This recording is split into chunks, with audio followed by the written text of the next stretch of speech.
powers, they think they own the skies, but hackers on the ground, dismantling their guise. Mind hackers scheming and planting their trash. He burns their playbook, turning plans into ash. AI gods bow to your maker. Hacker got receipts, call him the truth taker. Black ops whispers, they shiver at his name, exposing their control in the shadowy game.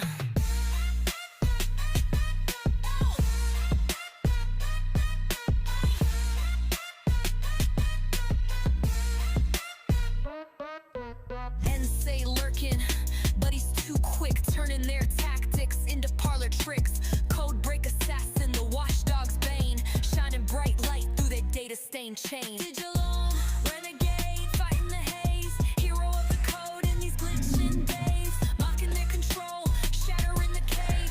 Eric Hecker rising, bringing truth to the stage.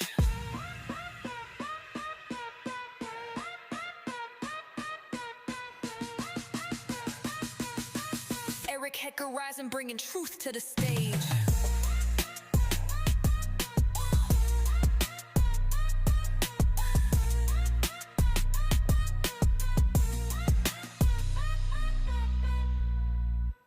Yo, what is going on out there? I haven't been on mic for a while. Not too shabby, right? It's all right. Someone made that for me. Your time glad to see your time away hasn't been wasted. Yeah, I started a band where we're going on tour soon. Yeah, that was a listener made a whole batch of songs about me, which was pretty cool. So got them loaded into the audio mixer. Lots of fun. Great for the ego. How's things over in Baston? They're good. Still cold, gray, snowy, icy, rainy mix every day. But word on the street is it's about to break, so we'll see. I saw that video that Nat put up of you in your true form. Now I know what you look like when you're smoking cigars and listening along. That's my alter ego Lola. That's how you are effective abroad in your honeypot mode. Yeah, exactly. Hi, sailor. She is a tough old broad with a long history, believe me. Nice. Well, I came across an article that I was going to go through that folks may find interesting. And let me just switch it up because I am doing video stuff here. So for the folks that are watching on video, they can observe and read along. But it's an interesting article written by Brett Tingley, and its last update was June 12th, 2021. And the headline reads, "The Navy concluded transmedium flying submersibles were possible a decade ago." A decade prior to 2021. If that's what they're telling us, I'm suspecting it was around a little bit longer at least. But it starts out, a U.S. Navy research document from 2010 outlines the Naval Surface Warfare Center, NSWC, Cataract Division's efforts to create a working design of a manned vehicle capable of both airborne flight and submerged travel.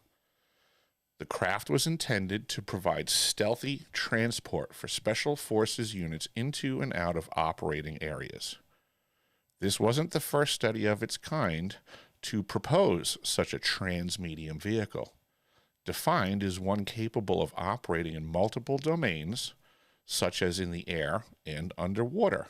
But building such a craft has proven itself time and time again to be difficult, to say the least. It's not clear how far the Navy's efforts went, but the document's conclusions are significant in that they show that over a decade ago, naval researchers concluded that a working design is feasible within the current state of the art. Aircraft that could also operate under the sea have long been pursued by the U.S. Navy and other militaries. A number of often unworkable or heavily compromised designs have been proposed and even tested by armed forces around the world since at least the 1950s, including various forms of submersible aircraft, to more modern designs like the short-lived Lockheed Martin Cormorant. While the degree to which these designs have been able to operate in both the sea and air environments vary greatly, among the holy grails of aerospace research is a truly hybrid vehicle, a submersible aircraft or flying submarine that can travel near seamlessly between the sky and the sea. In 2010, NSWC Carderock published its study of just such a vehicle concept. The idea was to research the feasibility of designing a vehicle that combined the speed and range of an airborne platform with the stealth of an underwater vehicle by developing a vessel that can both fly and submerge.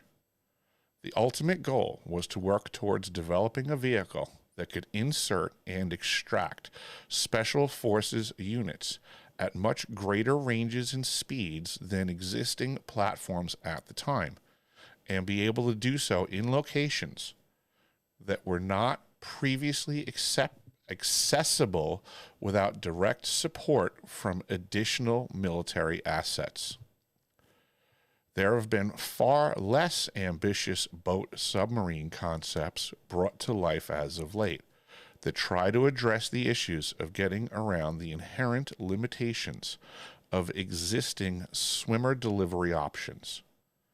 But the technological chasm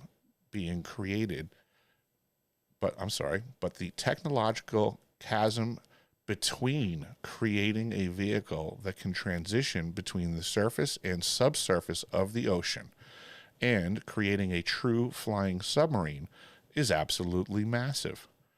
The study was born out of a broad area announcement issued by DARPA in 2008 calling for design proposals for such a special forces vehicle and defining a concept of operations for potential designs. NSWC Carderock based its study off of that CONOP, which outlined the need for a vehicle whose capabilities included deployment from a naval auxiliary platform, takeoff from the water surface and transit 400 miles airborne, then land on the water surface. Submerge and transit 12 nautical miles underwater before deploying special forces, loiter for up to 72 hours fully submerged, retrieve special forces whilst submerged before transiting submerged to 12 nautical miles off the coast, take off, and return 400 miles to the mothership. To meet that need, NSWC Carderock and the Office of Naval Research conducted a study that would determine the feasibility of building a manned, triangular, submersible aircraft that could insert special forces operators covertly at a higher speed and more independently than is currently achievable. NSCW Carderock came up with two blended wing body flying wing type designs for their submersible aircraft concept. One with a wingspan of 92 feet and another with a wingspan of 109 feet. Aside from differences in size, both designs had fairly similar specifications in terms of payload, speed, and weight.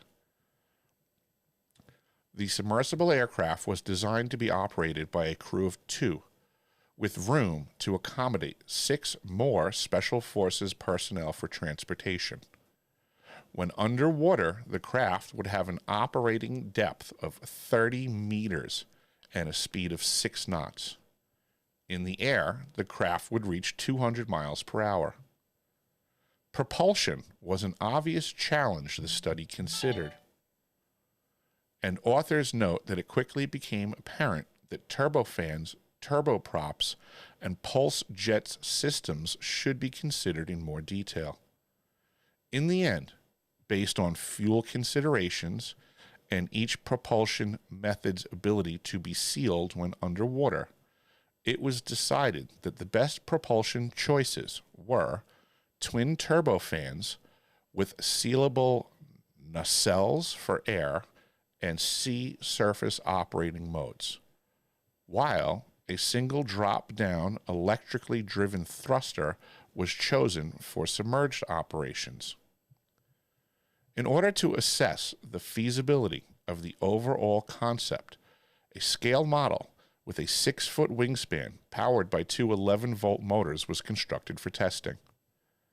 In flight tests, the vehicle displayed very good directional stability, despite its lack of vertical stabilizers, which designers thought would severely limit the aircraft's yaw control. The craft lost control only once during testing due to high winds, but this was not believed to be a significant problem as the scale velocity of the wind was high, meaning a full-sized aircraft would not have been affected as much as the small-scale model was. When floats were attached to the scale model aircraft for water testing, its designers encountered difficulty in maintaining directional control. As a result, the study notes, attempts made to reach takeoff speed and carry out a short takeoff and landing were unsuccessful. The failure was attributed to the inaccurate alignment of the model's floats and the inherent flex of the Velcro used to attach the floats. Despite the failures, the report concluded that the tests validated the concept for the transmedium vehicle's design and made plans to address the flaws in subsequent designs and tests. While it's unknown if the study led to any further testing or development, the submersible aircraft study conducted by NSWC Carderock reached several conclusions, including that feasible vehicle concepts can be generated using current technology and materials, and that a hybrid flying wing blended body design offers a viable solution for transmedium vehicles and offers a practical compromise between performance in flight, on the surface, and when submerged. Other concepts were created in response to DARPA's BAA for a submersible aircraft and were published in aerospace academic publications throughout the early 2010s, like the submersible airplane design seen below. NSWC Carderock wasn't the only laboratory pursuing transmedium vehicle research at the time. The Naval Research Laboratory was also testing small, air-launched unmanned vehicles that could dive into bodies of water and travel short distances underwater in the early 2000s. According to a study published in 2014, these vehicles demonstrated mixed-mode operation through dozens of swim tests and 3 flight tests.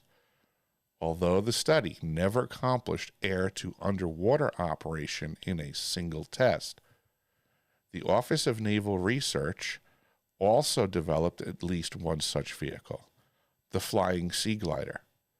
That was designed to be dropped from as high as 30,000 feet before gliding above the water and finally diving beneath the surface. In 2018, a DARPA-sponsored research project conducted at North Carolina State University reported a Seabird-inspired fixed-wing hybrid UAV/UUV system that successfully conducted both air flights and submerged operations that demonstrated egress from water, flight in air, ingress into water in each flight, and water locomotion. In addition to Department of Defense funded laboratories, there has been a clear demonstrated interest in multi-medium vehicles by the military-industrial complex. Large aerospace contractors likewise possess patents for trans-medium vehicles, such as the curiously low-key name vehicle patent assigned to Lockheed Martin. The vehicle patent, it's vehicle in quotes, it's literally just that benign of a title. The vehicle patent describes a turbofan-powered vertical takeoff and landing craft capable of travel on the water, vertical flight, and hovercraft type operation. One of the primary purposes of the patent was to provide a VTOL vehicle capable of traveling long distances on the water. Lockheed Martin also developed and patented the Cormorant, a stealthy jet-powered drone that could be both launched and recovered by submerged submarines and carry a 1,000-pound payload in its modular bay. The Cormorant's design was informed specifically by Navy specifications for unmanned aerial vehicles that could be launched by its converted Ohio-class guided missile submarines at depths of up to 150 feet. You can read all about Cormorant and the Navy's ability to launch flying drones from submarines in this past feature of ours. Like so many other trans-medium vehicle projects, it's unclear just how far the Cormorant project went after DARPA canceled the project in 2008. However, Lockheed Martin filed a patent for a separate trans-medium vehicle a year later, described as being able to float in a body of water or submerge itself underneath the water and then later launch from the water without human intervention to perform a flying mission. So far, there is no hard evidence that the decades-long search for a true hybrid aerospace underwater vehicle has resulted in anything but a trove of conceptual studies hidden away in academic literature and a handful of UAV concepts that have shown promise in testing. The full-scale development of such a craft either went dark or never went much further. Still, the fact that a Navy study concluded over a decade ago that such a concept was feasible within the current state of the art shows just how close we may be to seeing the dream of a submersible airplane finally realized. Considering the tactical issues facing the U.S. military and the rise of peer state competitors like China, especially in regards to its anti-access umbrella and the long distances that would be involved in a war in the Pacific, such a vehicle would be far more relevant now than in the last few decades. A low-flying, somewhat low-observable craft could convey special operators through contested airspace and then deliver them into outright enemy territory while submerged. It's not like the special operations community hasn't delved into exotic infiltration capabilities before. With all that being said, and considering the generous and far more agile budget the special operations community has, it wouldn't be outside the realm of possibility that a concept like this is indeed in some form of development or could even exist in a clandestine operational state today. The enemy certainly would have a hard time even figuring out what the heck they were looking at if they ran into one. The end.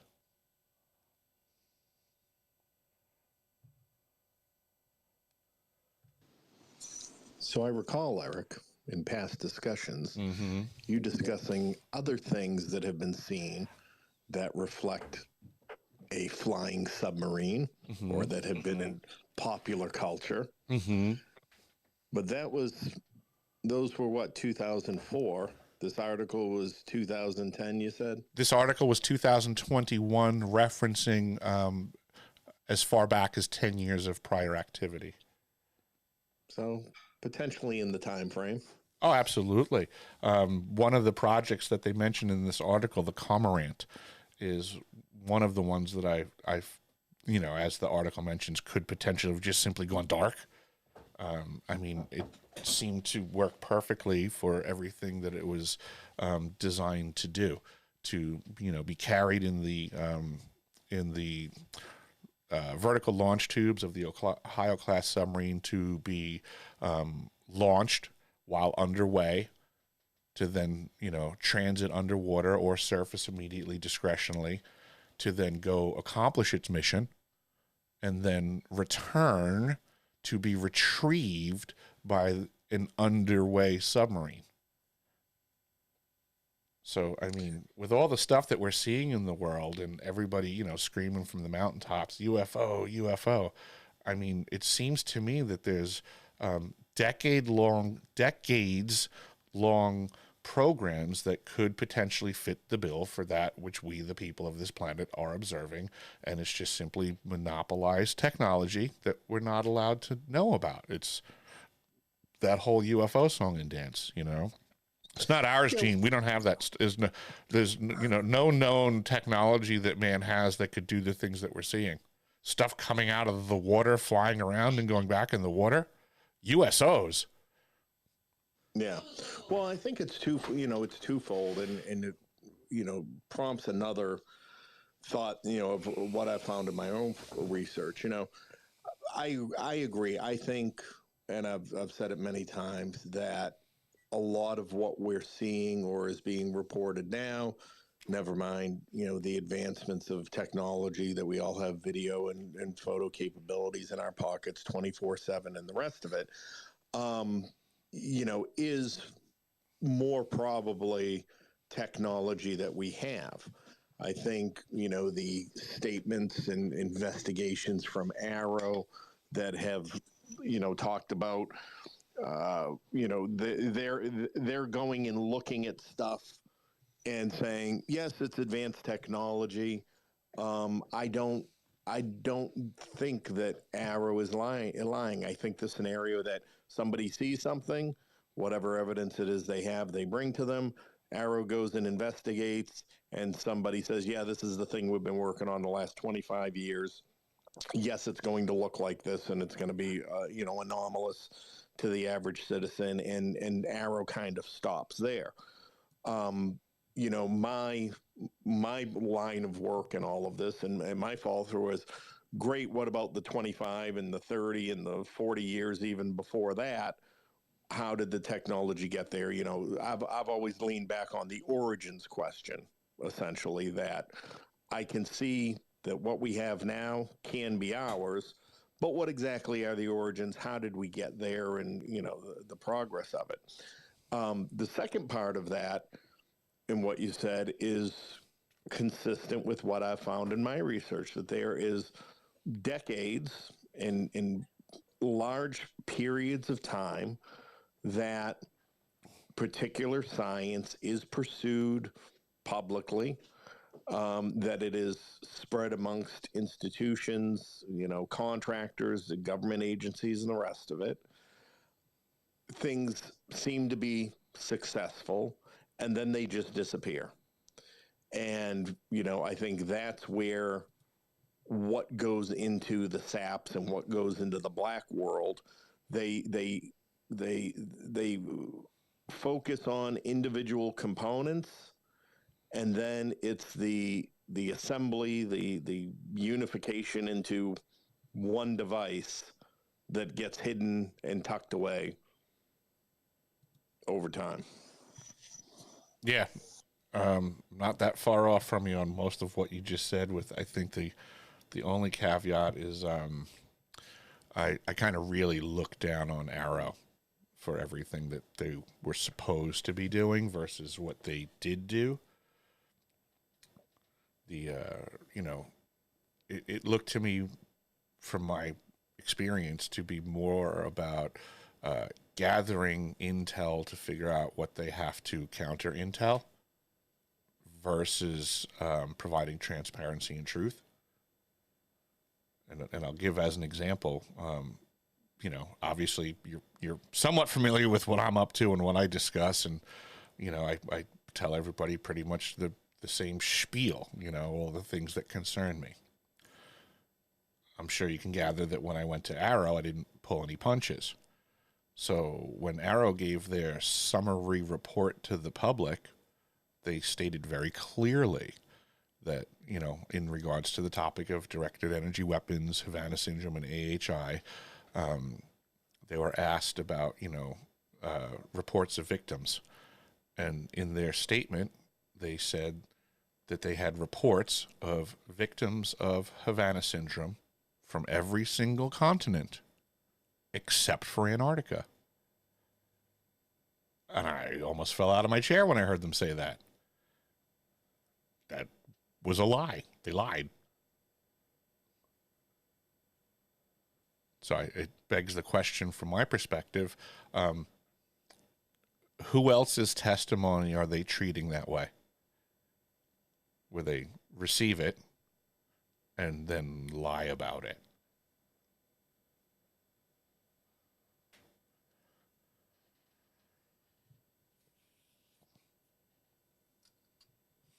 Inquiring minds want to know.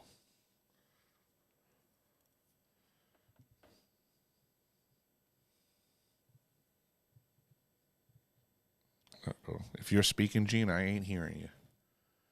X has been super glitchy for me the past couple weeks.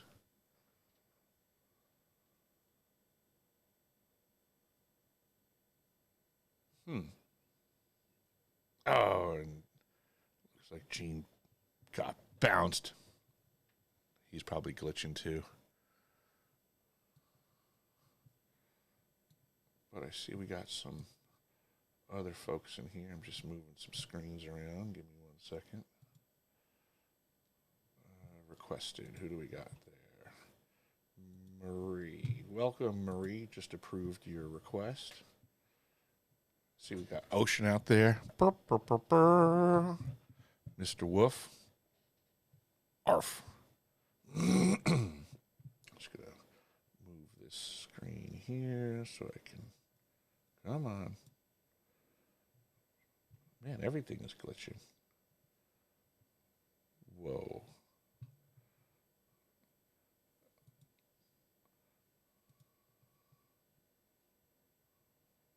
What is going on?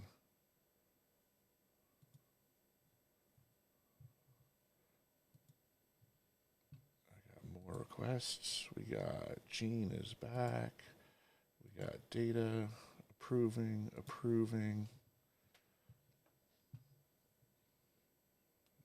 see if I could do what I was trying to do before. Okay, that's doing better.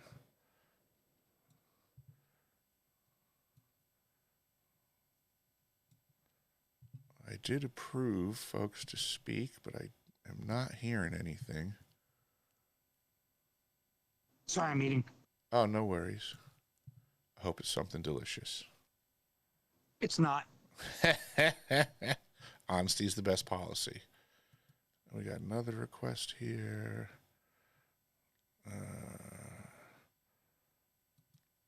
Adam.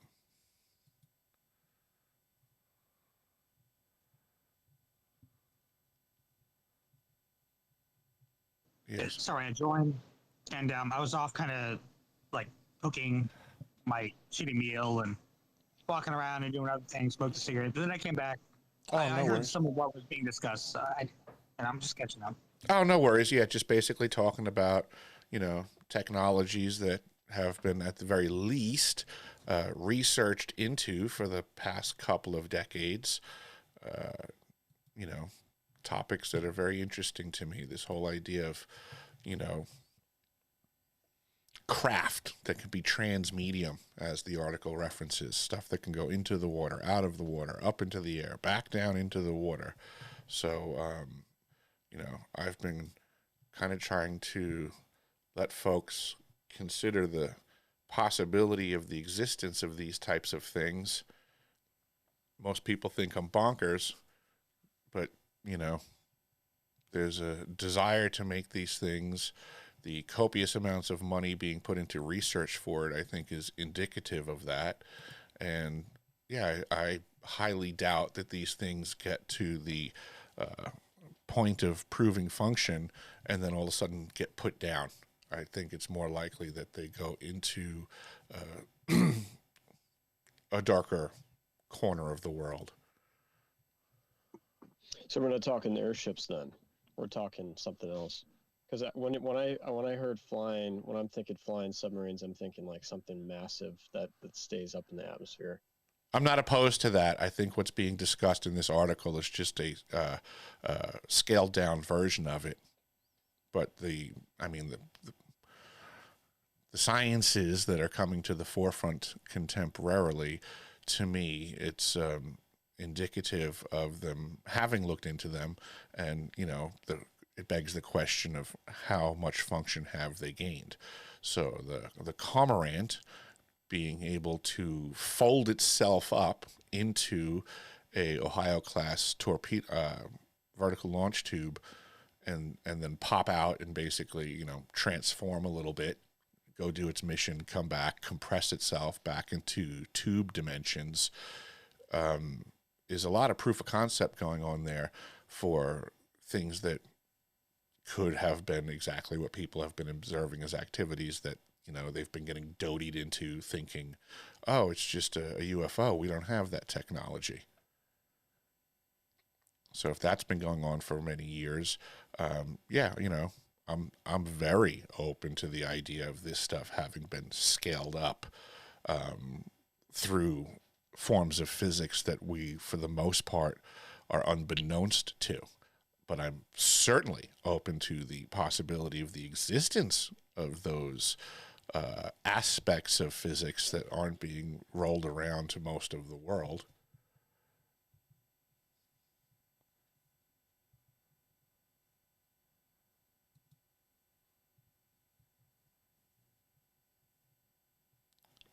They used to say that there's more planes in the ocean than there are submarines in the sky. Makes me wonder if that's changing. I think you bring up a super realistic point. Humanity and countries have always strived to have advanced technologies that they kept secret in order to have an edge over others, from everything throughout history has been that way. Mm-hmm. And I think it's really cool that Coyote brought up airships.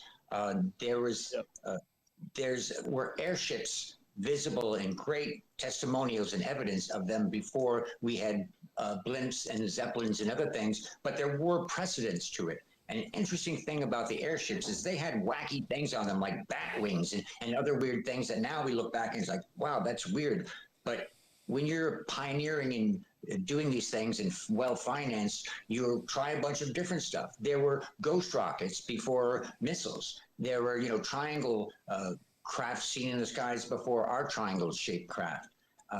There's a lot of, realistic kind of notions about these being hidden groups, hidden science, hidden technologies, and there's great precedent for it. Howard Hughes was involved in this stuff. There's many people now involved in this stuff and the research.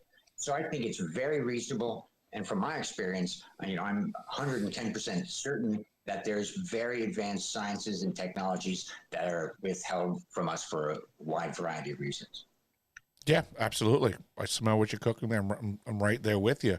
Not to discount, the the prior stuff, you know, like you had mentioned that these things were going on, you know, before we were even delving into it, which is, you know, on the possibilities list. I'm not opposed to it. But I don't even, this information that I present here today, it's, you know, again, not to discount what you're saying, but that's kind of it's irrelevant, you know. To me, it's all about focusing on the technology that we, mankind, do possess now. You know, it's the provenance of how we got it doesn't really concern me, actually. It's almost like if a guy comes up and puts a gun to my head, I'm not going to be like, hey, where'd you get that? Well, and a lot of this stuff too, I mean, I don't want to stick too long on the airship concept, but I mean, they do go up to like 95,000 to, I think it's like 145,000 feet, which is like high, like that's high stratosphere levels, right? And you could easily conceal that level, right? I mean, if you're thinking of you know, the how everything works, right, and that high of an altitude, and thinking that you could actually generate enough power, and you could have something that's keeping that vessel up there in the sky, essentially, where it never has to come down. And I feel like at that altitude, you could camouflage it at that point. But, you know, I would feel like there is also technology that's coming into the water, like Eric's saying as well. I mean, yeah, it's something that we need to be looking at, right? Yeah, I mean, that's kind of the whole point of why I'm bringing this article up, is specific to vehicles that, as the article puts it, are transmedium. I mean, not for nothing, we don't have to hide anything in the sky, according to the article. The whole point of the tech is to hide it in the ocean. Right.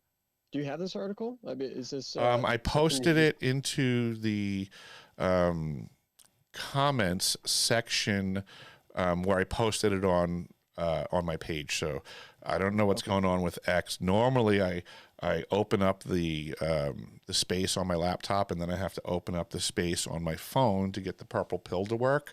But there's this weird glitch now that I can't open it up in both spots.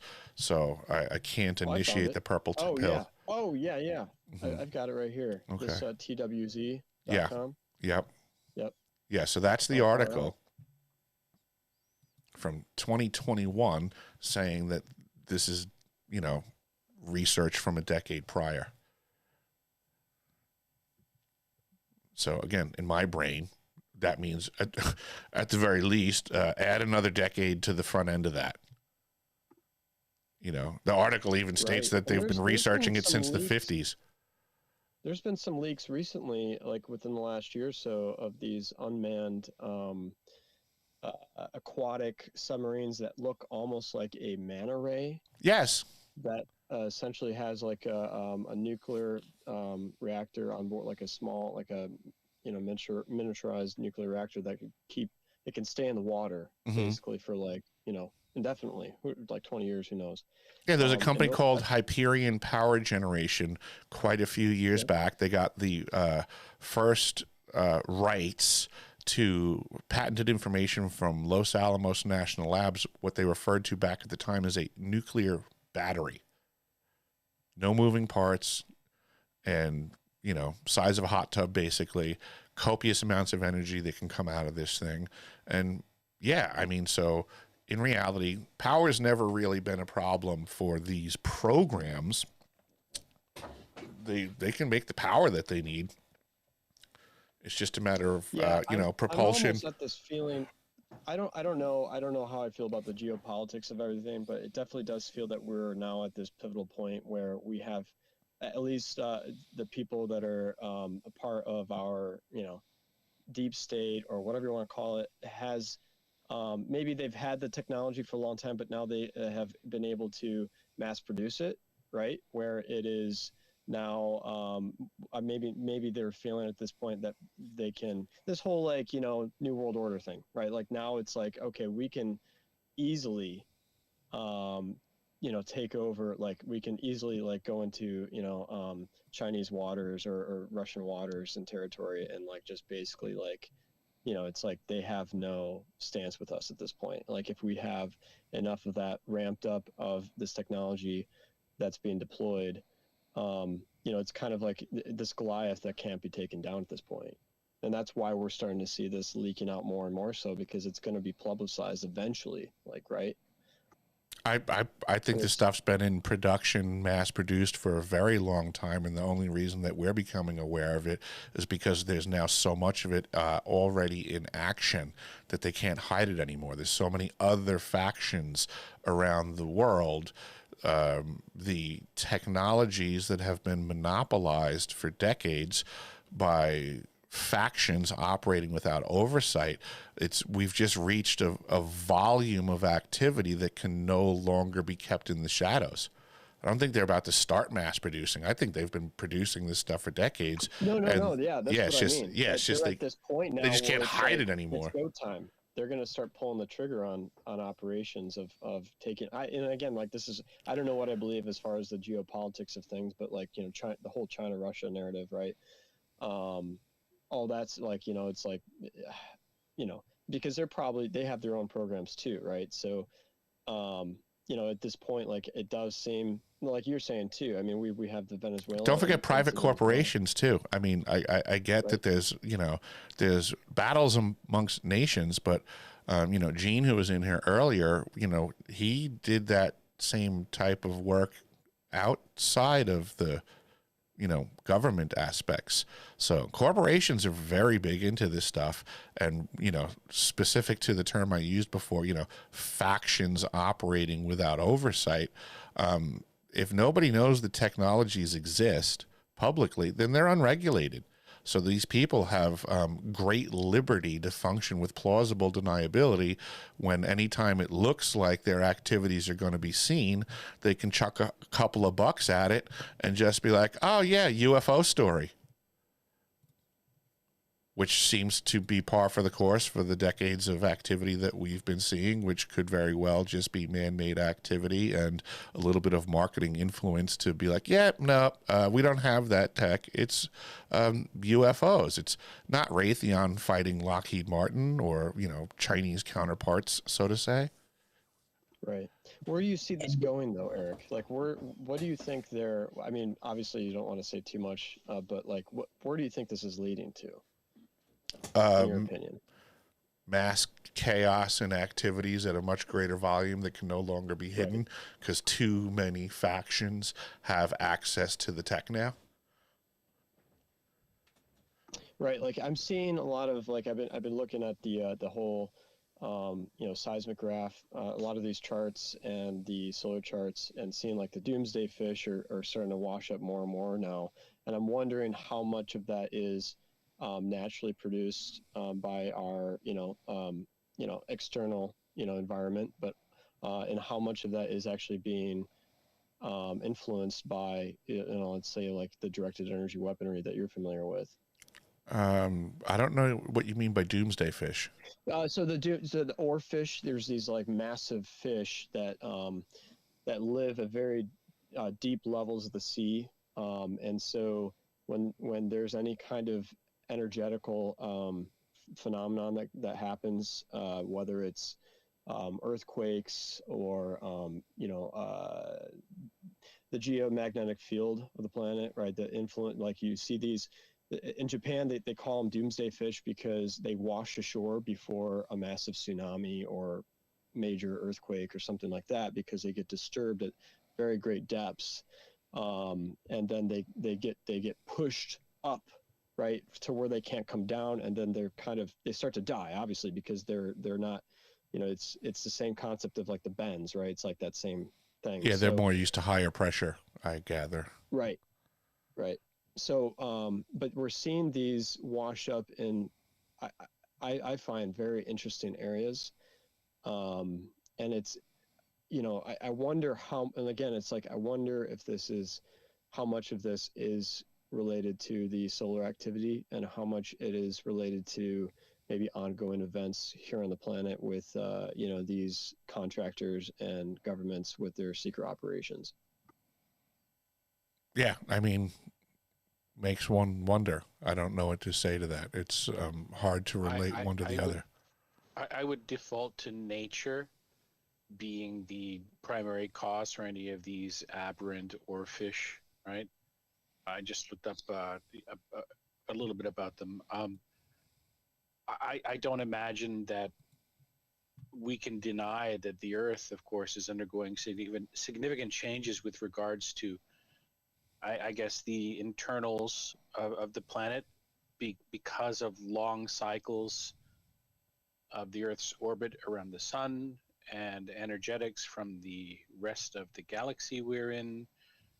I know that sounds a little arcane, but what I mean is, for example, cosmic rays affect cloud formation. Cloud formation will affect, of course, the albedo of the planet, right? There are long cycle energetic scales here, and the planet's own internal, I don't want to call it weather, but conditions may change so that the oceans may be heating up a little more rapidly than usual, or there may be unusual seismic events so that there could be underwater volcanoes or gaseous, ruptures or tidal forces. So these things, as you mentioned, right, the oarfish in particular exist meters. So you could imagine it moving 500, meters higher, or 100, 5, 6, 7, 800 meters higher, and having all of those decompression results or other disorienting features to allow them to come up. So I would look at nature before I would look at human technology in deep sea areas. I think it's much more reliable for us just to look at the Earth first. Well, and I'm sure you're aware with Eric's background, right? I mean, I was in New Zealand, and I've met a lot of people. Like, I was living out there 10 years ago, and I've backed up Eric, some of the stuff that Eric said too, because a lot of locals are in the belief that the whole earthquake incident in Christchurch was not natural. They were like, it's there was a constant earthquake all the time. Eric's story, he's mentioned that this was a related incident to directed energy. Right, so I'm just wondering how much of this is going on in our oceans. Yeah, it's not like they're. This is why I try to focus on the tech, because the nature side is omnipresent, and the tech that they're working with has massive amounts of plausible deniability. It's kind of the whole point of why they went in that direction. Just in as so far as, like these types of topics, you bring up dead fish and what causes this and what causes that. I mean, there's so many variables. If we consistently speculate and don't focus on that which can, right, and proving it, right? So I'm basically bringing information out that more or less proves the potential for transmedium flight. Okay, so it's a conversation based in reality versus, like the dead fish. Was it directed energy weapons? Was it solar changes? All we can look at is the possibilities, apply Occam's razor, negate the things that aren't possible, and the rest stays on the table as possible. In the grand scheme of dead fish, most people apparently don't realize, an active sonar ping from a submarine lays waste to everything in the ocean around it. And that's not even like a directed energy weapon, so to say. Right. Well, and that's my point here. Is it's interesting. Okay, so you look at the doomsday fish, and then you look at the areas that they're washing up, and then you're looking at the seismic graphs, and then noticing the levels of energy that's being released in that area. And some of them aren't near tectonic plates, and so. And they're in regions where we're getting a lot of activity, like South America. We have a bunch of Chinese ships and vessels. We have the ongoing thing with Cuba. There's all kinds of things that are going geopolitically around the world, and I find it interesting where some of these phenomena are happening in terms of the escalation. So I wonder if a lot of what's going on under the waters, as far as what Eric's saying with the technology, is maybe they're painting directed energy weapons at each other. I don't know. I'm just throwing that out there. I think there's a And correlation. nature is getting the recoil of a lot of this, because I have my own personal experience with this, bumping and heads with big corporations, seeing the outcome of the consequences of their doings. So it's just something to look at.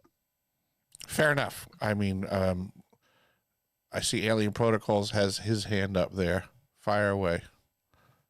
Hey, brother, I think there's a correlation between these thoughts about the planet and what's going on behind the scenes. And I think it's an important question about the trajectory of this stuff. And I think for the elite and, the privileged, there's kind of two things that could be going on here, and might be in an agenda and a real possibility of trajectory. One is self-preservation of themselves because they have data and information that the general public doesn't know about certain dangers and eschatological possibilities, but also two, they weaponize technology. Technology is first weaponized. And the super advanced technology, there used to be this kind of nuclear stalemate amongst countries that had nuclear weapons. But now with these technologies that are well spoken about, these super, incredible, almost instantaneous travel, metamaterials that shield you from, radar and visual observation, power systems, you now have a weapon that is the most horrific kind of weapon possible that can completely undermine nuclear deterrence. You can have a first strike weapon that does such devastation that people in countries and leaders might be crazy enough to be like, our people need to survive more than any other, and if we destroy the others and there's a cost, maybe it's worth it. And these, a big fear about hidden technologies, whether you think extraterrestrial or just very advanced technologies that are withheld from us, that these pose an existential risk to all of us. And things done in secrecy and in the dark, oftentimes that secrecy breeds behavior that's not in, society's best interest. So I think it's precarious. I think there's multiple things going on here. I do think self-preservation of the elite and power for the elite is part of this stuff, but also, funding through overt, weaponization concepts. I think one of the things that people don't consider enough is the plausible deniability of this type of tech and everyone having it. That's the issue. That's the problem in the world right now, is that this tech is so omnipresent in the hands of so many people, and it still and will maintain plausible deniability. Just imagine, right, if you had a gun that every single time you ever chose to use it, no one would ever know it was you that used it. You would always maintain 100% plausible deniability. Nobody could ever prove that it was you that pulled the trigger. Now imagine there's many people that have this in their arsenal. Now imagine those many people having this weaponry in their arsenal, and then they're the minority on the planet, and we, the majority, have no idea what these weapons are that they have unlimited plausible deniability. As the faction that possesses grows, my logic and reasoning leads me to believe that at some point the plausible deniability will be taken advantage of, at the very least, by interfactional warfare to take each other out. Because now, like, if I don't like Wolf and Wolf's in the cool kids gang with all the weaponry, I can take Wolf out and I can blame everyone else in the group and still no one's going to know. you would have layers of secondary evidence gathering and information gathering techniques to infer. So this would create a new problem space arms race around signals intelligence. It would also result in a kind of a lower key mutually assured destruction game theoretic paradigm. In a sense, however, Eric, what you're describing with access, asymmetric access to weapons or technologies or means and methods, we already exist in a world like that if we consider the international financial system and the way that money and banking and debt are leveraged to kind of shape problem spaces that most people don't recognize that they exist in. I don't know if that's a little bit too. No. I totally follow you. I just think of it as you're identifying another tool in their toolkit, one that's been around longer for sure, certainly wielded extensively, and problematic, right? I'm just focusing on that, which has been stuff I've experienced, and that I think is just the newest tools in the toolkit, unbeknownst to most. I think the greatest threat will come from inter-peer competition with elite turnover, because the older holders of power with their established quid pro quo relationships would not be eager to make sort of risky use of these asymmetries of technology, right? Especially with basically an anonymous weapon. So it would be folks unhappy with the rate of change or adoption of certain new policies that would push for that to happen. So it would be risk. I think it's almost risk-free, like Wolf. the world now. I think that's I mean, it's risk-free to use this stuff. I understand what you mean by risk. Then, there's no risk in getting caught.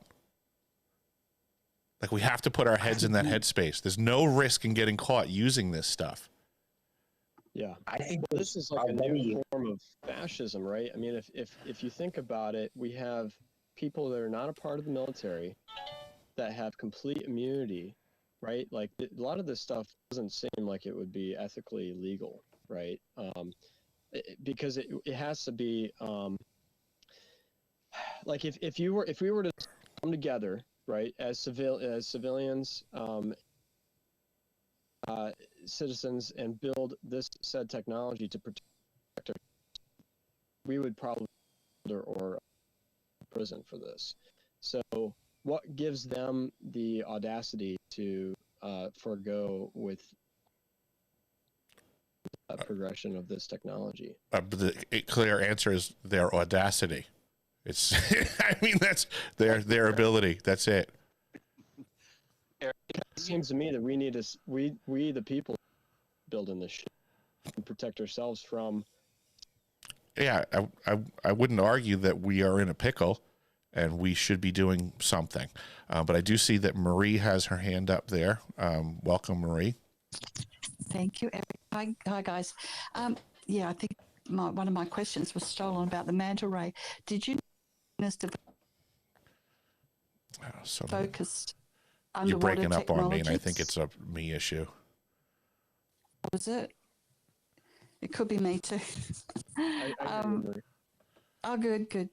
Yeah, China's got a lot of stealth-focused underwater technologies, and like the ghost robot, the manta ray, the cephalopod or whatever, squid-like drone, and there's also something called a sea whisperer, and there's swarm drones, and they're designed to detect, track, and potentially neutralize enemy submarines using art. And they can all go underwater, apparently. This is... come out of like sea animals or sea creatures. I think that's... Yeah, and the ghost jellyfish, I think it mimics a jellyfish, and is mimicking a manta ray, etc. And the squid apparently can sit on the bottom of the ocean. It's camouflaged and everything. It's really scary. I wanted to know if you guys knew any more about it. That way, like, your adversary thinks it's just a squid or a jellyfish, right? Like, it's like, oh, that's just nothing. Exactly. The way it's moving. Exactly. And 3 Chinese frigates were around Australia and came right down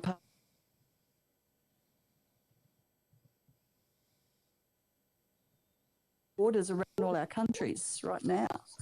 We don't know. They're all stealth as well. I think the stuff we don't much more dynamic and perhaps dangerous than that. And Eric, a good point about plausible deniability. You know, intelligence agencies and groups working on black projects like to do things one step removed. You know, privatize things can't be avoided. But I think these technologies already exist to, you know, kill, harm, and affect people at a distance without the ability for most people to detect how this happened, who did it, who was responsible. I could mention a bunch of things, from directed energy weapons to even things like I think it was the famous Bulgarian spy case where he was shot with a pneumatic umbrella that had a tiny, tiny, almost, you know, microscopic BB that had ricin in it. And there's a bunch of different ways to do this stuff that I'm certain we don't, you know, completely know about. We're getting hints now with, you know, directed energy weapons and, you know, other things, Havana syndrome. But I think that's been a goal and a craving of the elite and the powerful for a long time. Undetectable ability to target people, target individuals you don't like, etc. So I think that's an important question, but tough to answer, you know, definitively. Well, and that's why I brought up the whole doomsday fish thing, because it's interesting. Like if you were to think about all these these different autonomous vehicles and jellyfish and things that they're not able to track 100%, right? Like you're saying, it would make sense. You would, you know, if you detect anything bizarre, you might use a directed energy or like a frequency-based bomb to essentially knock out all of these technologies. And the result would be, you know, with that frequency-based weapon, would be like the washing up of these oarfish that are like, again, it's like there was like 2 in series in California recently, and they're massive, you know, and it's like it takes a lot for like they don't just randomly show up for no reason. Yeah, we had one down here on one of our beaches where I am last year. The oarfish. Aren't they cool looking? They're really wild looking. Yeah. Yeah, I think New Zealand, you were in New Zealand as well, I think you said. I think there was a few around New Zealand at the same time last year. Japanese wrote about this 2,000 years ago.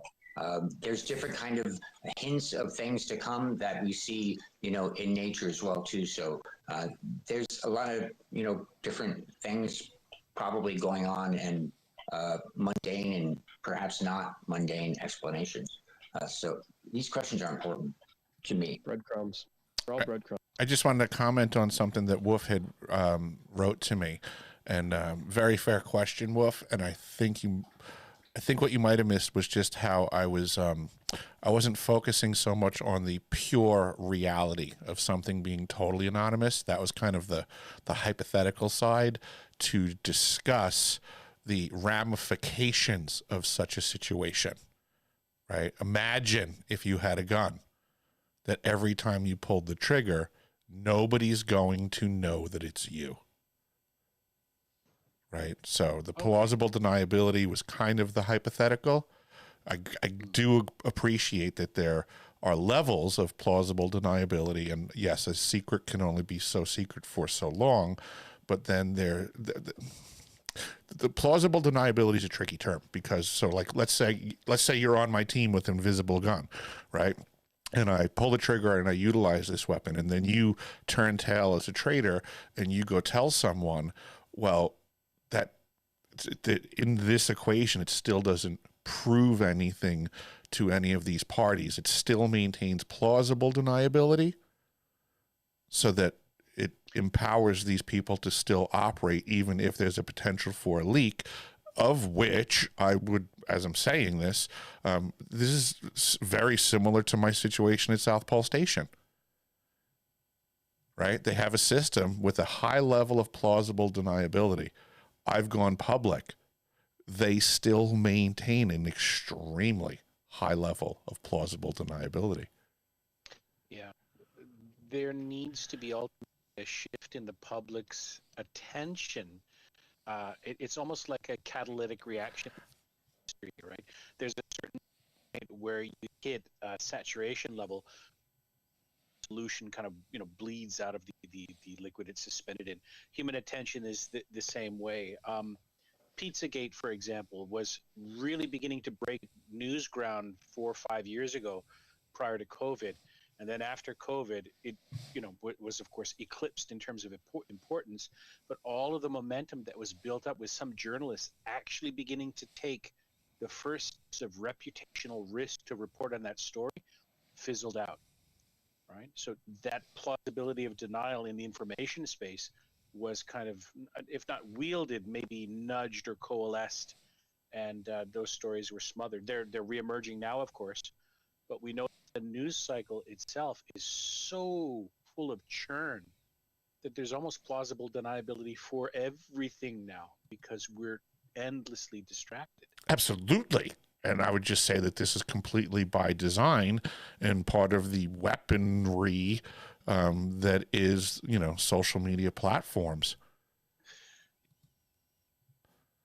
We all know that, right? As facile as that sounds, it's something that, for me at least, really only sits like a lump of, undigested gut for just a brief period of time, but you realize the weight there.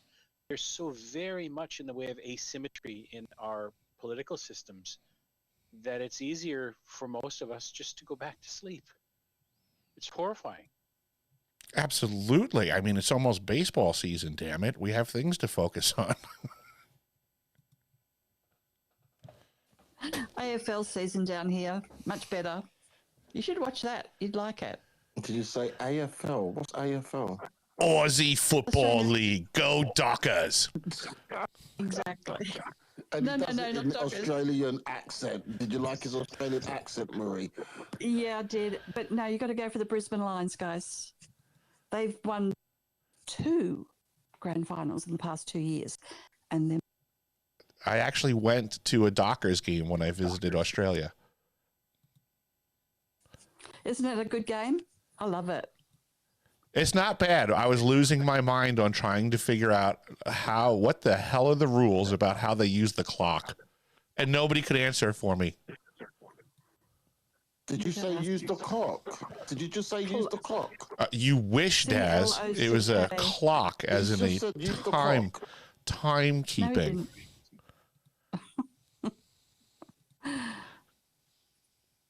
No, it's a good game. It's fast too. That's what I like about it.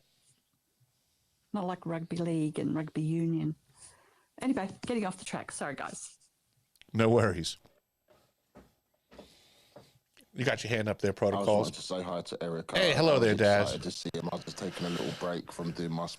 It was nice to see this one pop up. How you doing, Eric? Oh, I'm having a blast, Daz. Getting back in the saddle in the studio.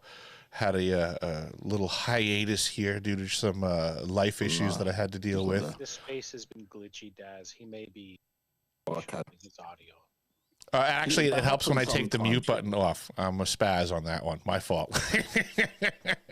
Nice to see you, Daz. I had to take a little hiatus due to some life issues, but I'm back in the saddle in the studio and looking forward to engaging folks some more. The left ankle is almost completely mended, knock on wood. I'll probably go fall on the ice today. You hurt yourself, didn't you? Yeah, I destroyed my left ankle a month or so ago, and yeah, it's been rough. It's not the same when you fall down at 50 years old as it was when you're 18. Like, I have much less immediate bounce back capacity.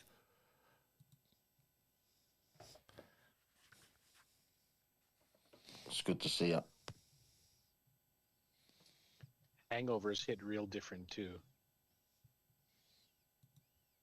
The funny thing is the way that I fell, like I thought I would have like broke my arm, my shoulder, something on the top end. The fact that like I lost my footing, fell on my top end, but then when got up, my ankle was destroyed. I was like, I don't even know how to explain that.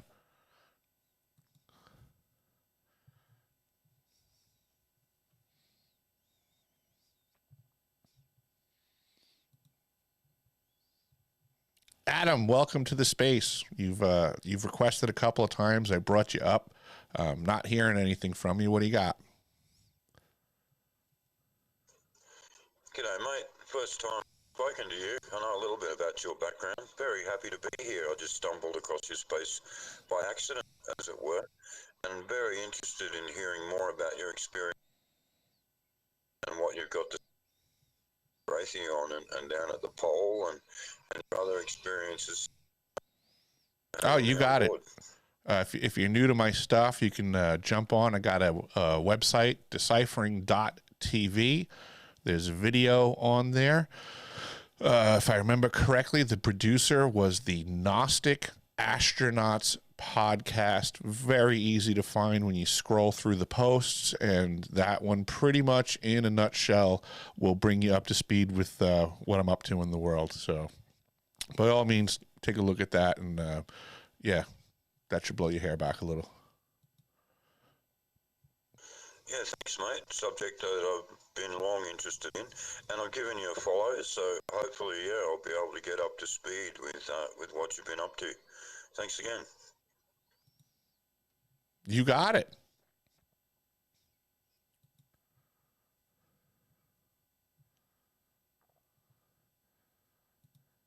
Yes, on this topic of plausible deniability, I think it's advisable for we the people to do due diligence, looking into the technologies, finding out what's been invested in and what's been researched, because then it whittles things down from speculation into possible.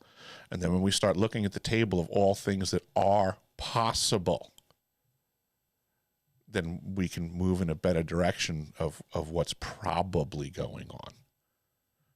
But, you know, saying things like, you know, USOs and stuff coming out of the water and flying around, going back into the water, you know, when people are observing these things and they're being told time and time again, it must be, you know, a UFO, USO, because it's not possible for us to do that. So kind of the point of me bringing up this article is to get people to start considering how much shit's fucking possible that can absolutely be us.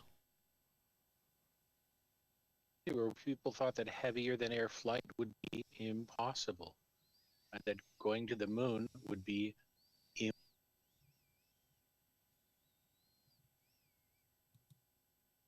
impossible. Or a bomb like the atomic bomb. Pardon me? Or a bomb like the atomic bomb, which was kept secret, you know, for national security purposes and sprung on everyone to great horror and surprise and, you know, kind of horrible use, in my opinion.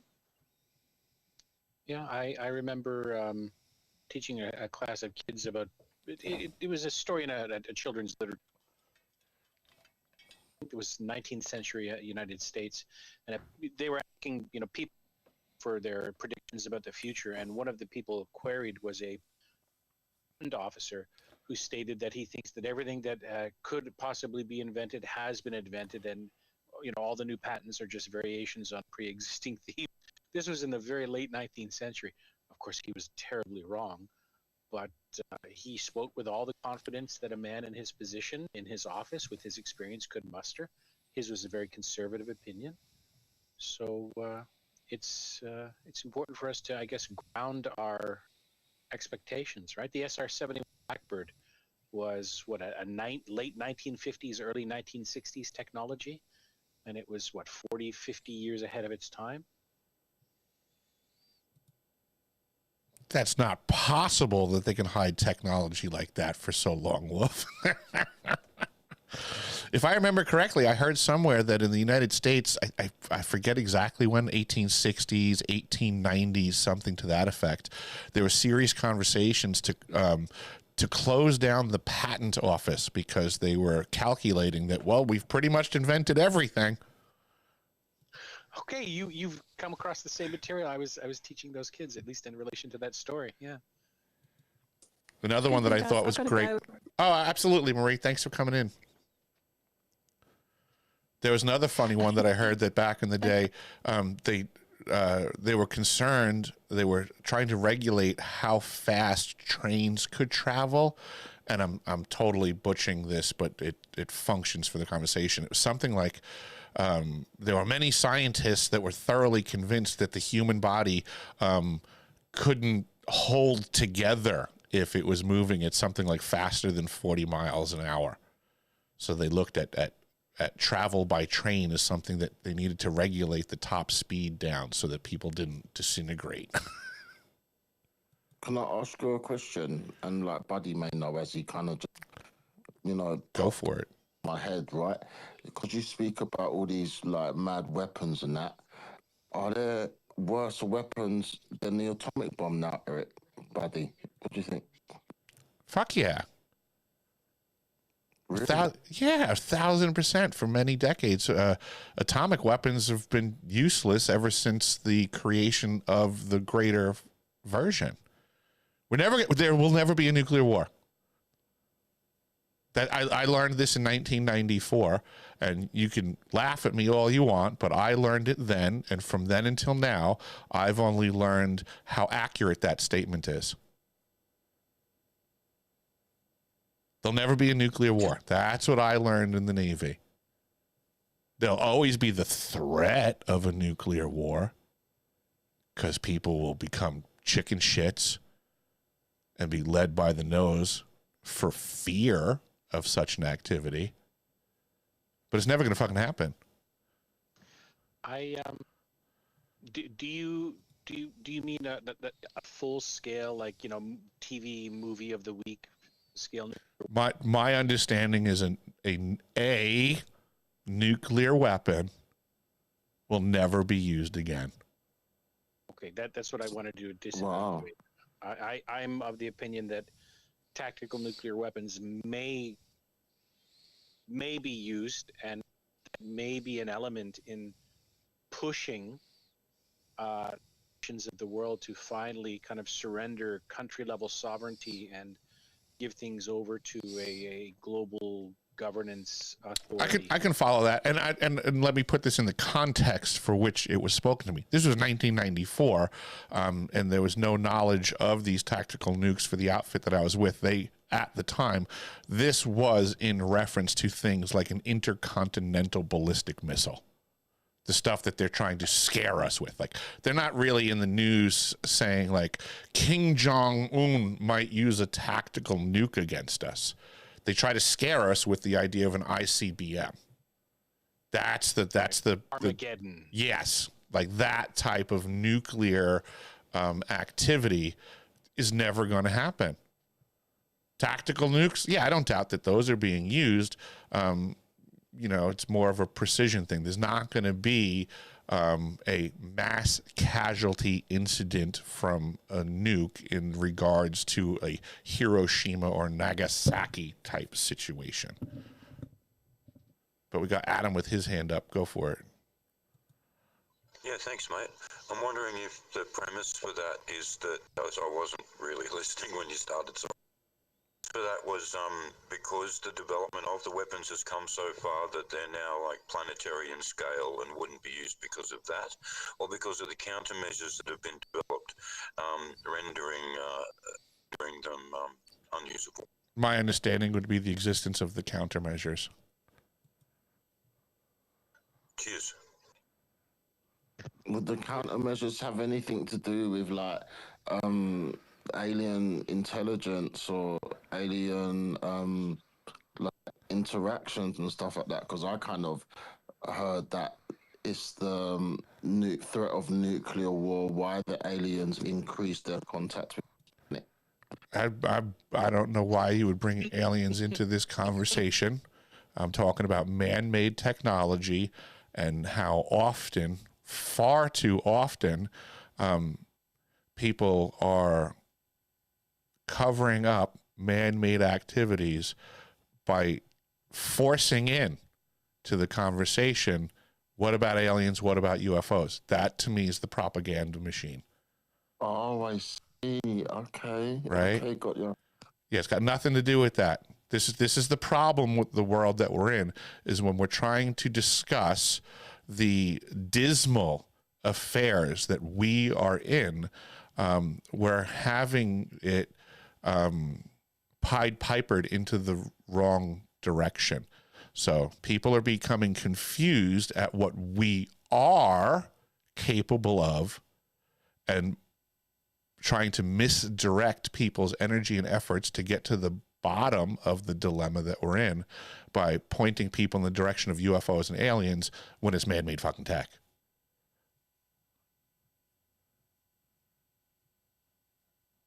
The more and more the years pass, the more this whole entire UFO conversation and alien thing looks like a useful psyop. So you don't think some of it was influenced by technology? I don't think what was influenced by technology? Oh, you're breaking up on me. Can you hear me now? I hear parts of you, Daz. Go ahead. You're pivoting from what you initially framed around aliens, right? You kind of framed things a moment ago as aliens might interfere to stop, and where now you're kind of walking back a little bit to say, or to reframe that you don't. He could be involved in the weapons because he totally rubbished it. Wolf. He totally rubbished it. So I reframed it to kind of like maybe fit where he's coming from with the stuff that he talks about. Maybe you could channel one of the galactic overlords and find out for us what we should do. All right. Of course, I don't. We all truly know everything behind the scenes. There's an amount of accepting our ignorance. But there's also grounded things that Eric is interested in exploring and things that I relate to and resonate with from Daz. Eric, I respectfully, challenge some of the notions about a nuclear war would never happen, because there's been this long-standing thing about a nuclear deterrence. If they have it, I have it. I want to all destroy everything. But now with some technologies, everything from EMPs to, as fast as light weapons that likely exist. There's a belief, I think, by some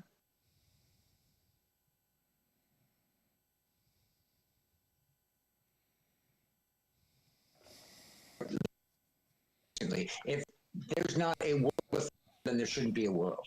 I'm not going to do that or launch a full strike, but I think we should be open to other policies so that we can be safer ultimately.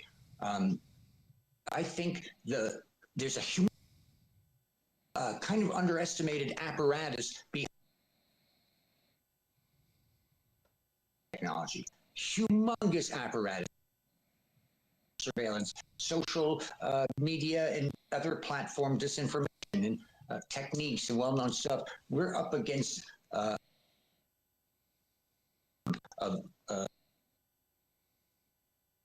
knowing these deeper truths.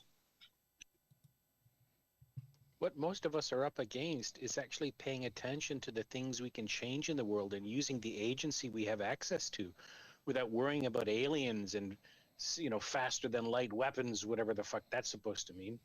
I mean, come on, half the country can't even tell, what a man and a woman is, and they're quite happy to fight about that instead of actually returning to the foundational principles that, undergird law and social norms. So we're very happy to be caught up in distractions about fantasy without actually catching up to technologies that are, 50, 60, 70 years old, being deployed in ways that we should be able to map out, and we're fantasizing about off-world entities and their influence in our affairs. This is nonsense. What are you talking about? It is like I said earlier, right? If somebody puts a gun to my head, I don't ask them where they got it from. I don't start, it's just, here's the situation that we're at right now. There are weapons that exist. We can research them. They've been developed. They've been invested in. I don't care where they came from. I care how they're being used. I care whose hands they're in. The biggest weapon on the planet right now is fiat money being loaned to taxpayers at interest. That's the biggest weapon on the planet.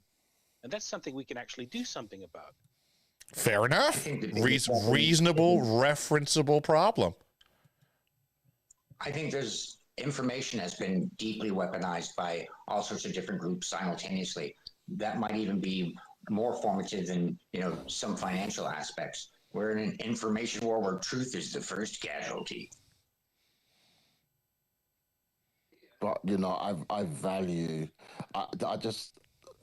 I find Eric and his spaces so refreshing, just compared to some of the other, just way out there concepts and discussions that happen. I love how grounded this conversation is. I appreciate it. And look, oh my God, Gene's on the stage. Hi, Gene.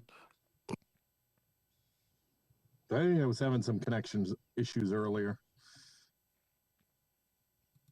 Yeah, same here. I'm barely hearing my own space even on the laptop today. That's because you're in Alaska.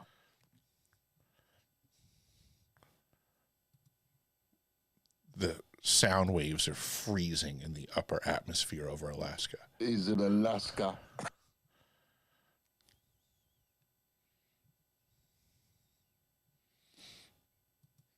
But yeah, I mean, that's why I brought this article into the conversation, because these are things that I have suggested that, in my experience, these things don't come across my bow as crazy. But there's not much that I can do about things that I've experienced. I can't necessarily engage certain things until there's documented proof in reality first for me to engage the topic by. I'm sure Gene smells what I'm cooking. So here's an article that everybody can engage that talks about things that have been going on for a very long time. So I'll engage the article and present it to the public to discuss. Because now we're talking about real research and a trail that can be followed, right? So I'm all about people asking questions and speculating, but you got to get into some real, actual, tangible evidence before I really give a fuck about what you're speculating about. Because otherwise, my grandfather used to say, you can't just speculate for speculation's sake. Maybe this, maybe that, possibly this, could be that. Like, well, all right, all possibility exists always, and everything's happening all at once. But I like whittling things down to probabilities, and that comes by doing some research and finding some evidence for that which is being speculated upon. I think we have to also be open to a certain type of discernment about that evidence in an extensive search. There's a lot of very strong evidence to indicate certain things that most people wouldn't believe are true. Technologies, abilities, historical precedent. There's been a lot of historical precedents and, respectable testimony from people about underwater craft doing extraordinary things. But there's also other reports of stuff too. So there's tons of reports, and therein lies the problem. Tons of information and the term discernment. Most people absorb way too much of the information because they lack the proper discernment to identify that which is crap info. Discernment comes to us through experience. And most people don't want to hear this, and they get pissed when I say it. And I'm just going to simply say, most people have little to no discernment because most people contemporarily have very little experience in anything. They don't do anything. They don't go anywhere. They don't talk to people. They don't grow their life experience in reality. So they have little to no discernment, and it's obvious for the most part when people come at you 6 ways from Sunday with unsubstantiated crap that they're regurgitating because they don't have enough discernment to let that one go right by them.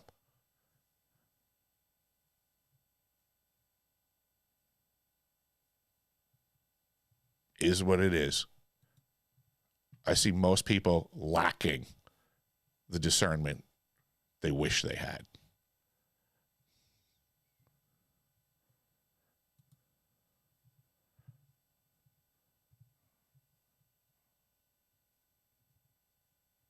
hearing nobody. I got hands up from Daz and protocols. Fire away.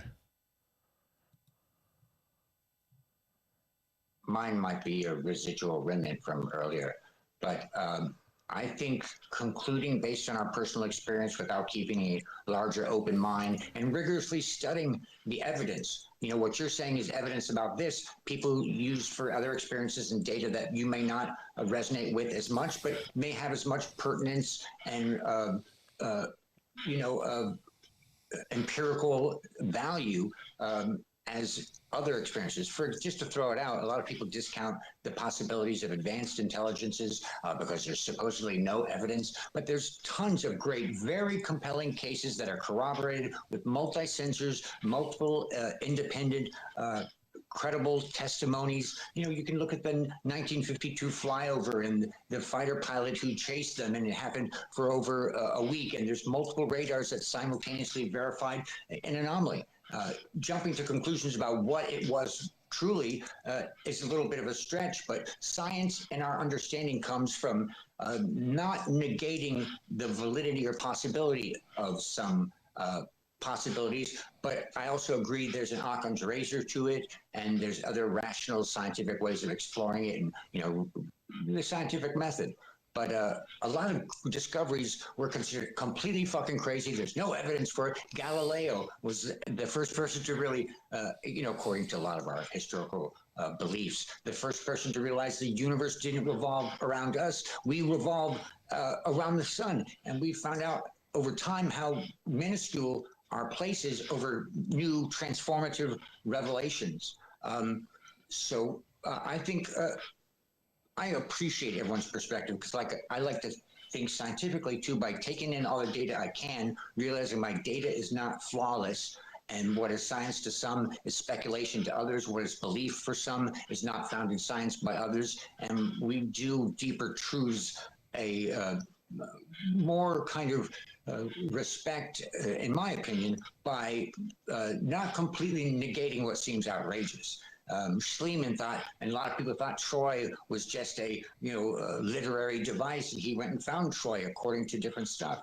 Gorillas used to be believed to be fake and not real. The Kraken was, I'm not going to believe in monsters. And then we learn. So I think we constantly underestimate our ignorance, but there's a really important through line with what you're saying, Eric, is getting to these truths, finding out the deeper realities, the hidden stuff that could dramatically impact our future. I think that is, to me, like the pivot point in this, and the axis, the nexus. Yeah, that's one of the things that I try to impress upon people is the implications of the information that I'm trying to get people to consider. It's that has to be part of the prioritizing process for that which you put your brain to task on. What are the negative implications here? It's like if I go to a job site as a plumber, right? And there's 6 things that are the matter. It's just like doing battlefield triage. You have to hit the more important stuff first. What are the implications if I start working on this one thing?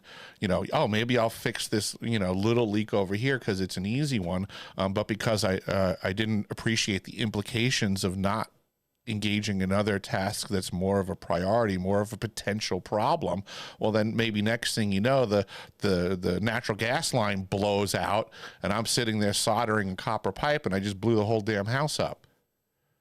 Since you have to look at the problems and the implications and perform a little bit of battlefield triage and have the appropriate amount of discernment applied. I think a lot of things nowadays, we've had so many different terms and words played with. I feel like people constantly pressing like, oh, you have to have an open mind. You know what? I think that's more problematic nowadays, having too open of a mind than a discerning one.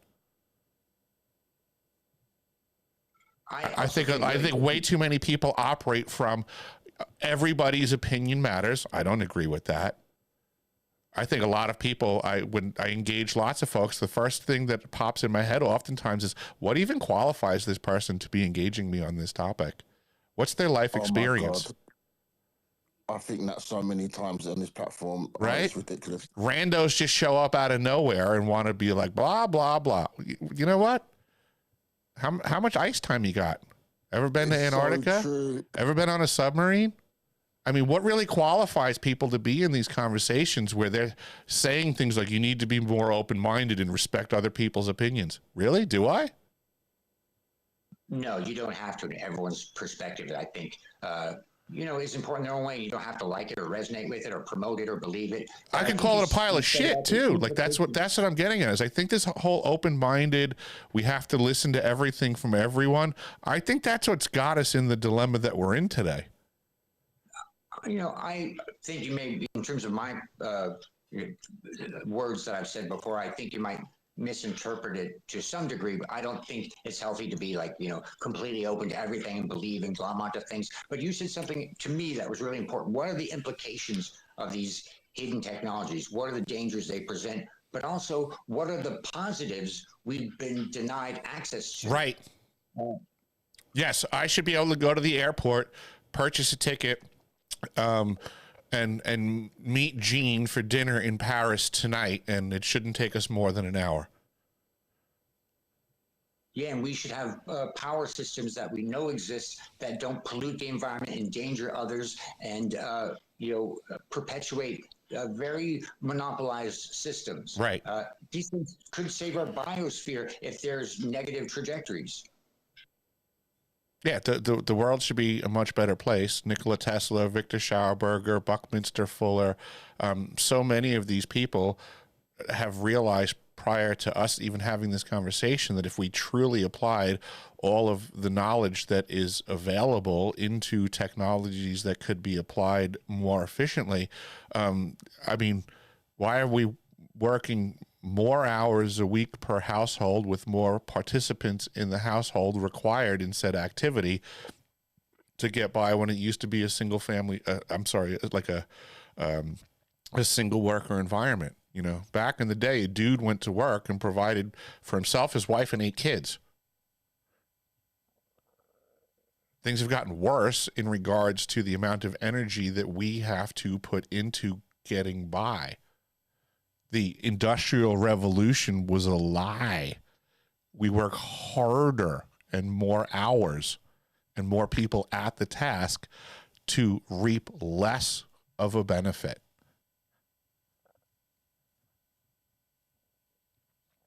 Wolf, it looks like you got your hand up there.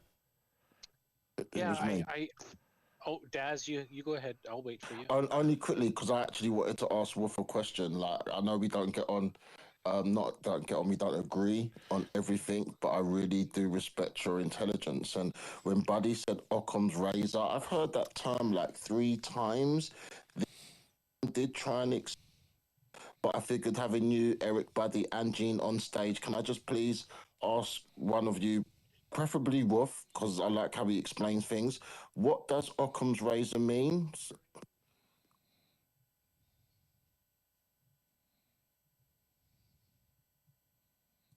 Okay. Occam's razor is a very general principle that I'm gonna phrase it in a kind of an antique way, right? Plurality should not be posited beyond necessity, right? In other words, multiple, it could be this, it could be that, it could be this. Don't bother with wondering it could be this and we didn't think about that. That plurality of possibilities, collapse all of that into what are the known knowns we can deal with and what are the unknown knowns we can deal with. Information we don't have that we want to have, right? Occam's razor would teach us to more reliably defer to reasonable inference-based conclusions based on real-world, tangible, provable, actionable intelligence instead of a plurality of possibilities, right? Now, it doesn't say don't consider them at all. It's just that if you're down to the line and you really need to make an important decision, go with what you know, with what you've done your due diligence with, right? Now, Occam's razor has a corollary, which is kind of a pernicious one. It's a mind fuck. It's called Hanlon's razor. Hanlon's razor suggests that you should not attribute malfeasance, ill will, right, when we could simply assume that incompetence existed, right? So the government is inefficient. We haven't been able to keep, track of the debt, and it's spiraled into trillions of dollars. because of bureaucratic complicatedness and a lack of action between bullshit. It's malfeasance. Well, we don't know that for sure, and we should assume that bureaucracy has bullshit. It's malfeasance, right? So, Hanlon's razor and Occam's razor are two very useful heuristics, right? So let me rephrase Occam's razor also somewhat. Let's say you have two competing hypotheses, right, to answer a query or a question, right? The one that has the fewest number of assumptions is what we should generally go with. Now, this assumes that we have reliable data or we've done due diligence, right? And that the evidence that we're considering aligns with our understanding of the world. In other words, you have to use your human intuition, your ability to engage in a kind of a thought experiment of reciprocity. What would I do in those circumstances? So it's not quite as simple as many people suggest, meaning, you know, the simplest answer is the most accurate one or the most reliable one. This is a misrepresentation of Occam's razor. So if you need an easy mnemonic, think of the old-timey English. Plurality should not be posited without necessity. I'll hush. Well, isn't there also included in the notion that, you know, how the universe operates is very efficient, and you know, wild explanations are of less merit than the most simple mundane ideations or mundane explanations? Isn't there kind of like inefficiency, simplicity notion inherent in Occam's razor? I think that's implicit in the general idea of Occam's razor, yeah.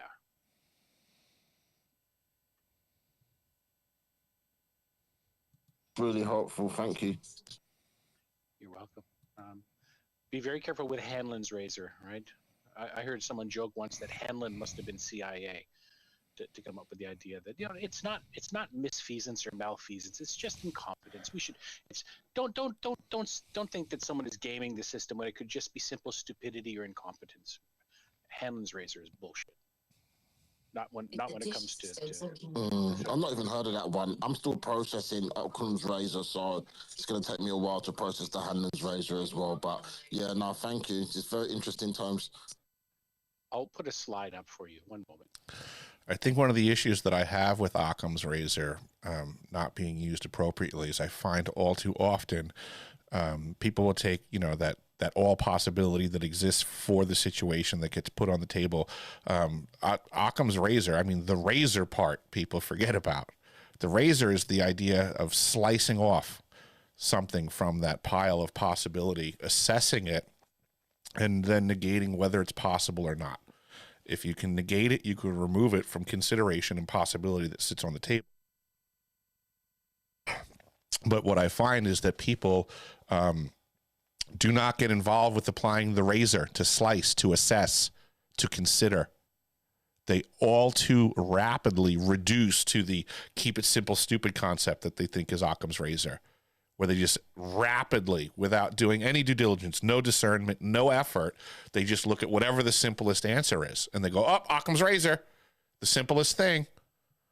So it means you have to apply discernment and due diligence as well. Absolutely. Yeah? That's the razor that everybody forgets. That's the first activity of Occam's razor prior to reducing it to the simplest remaining item is to first do some goddamn work and slice and assess what remains on the table after things that aren't possible have been removed. That can be reduced to the simplest remaining item. Or more efficient. I think you bring up such the crucial point in that is like discernment.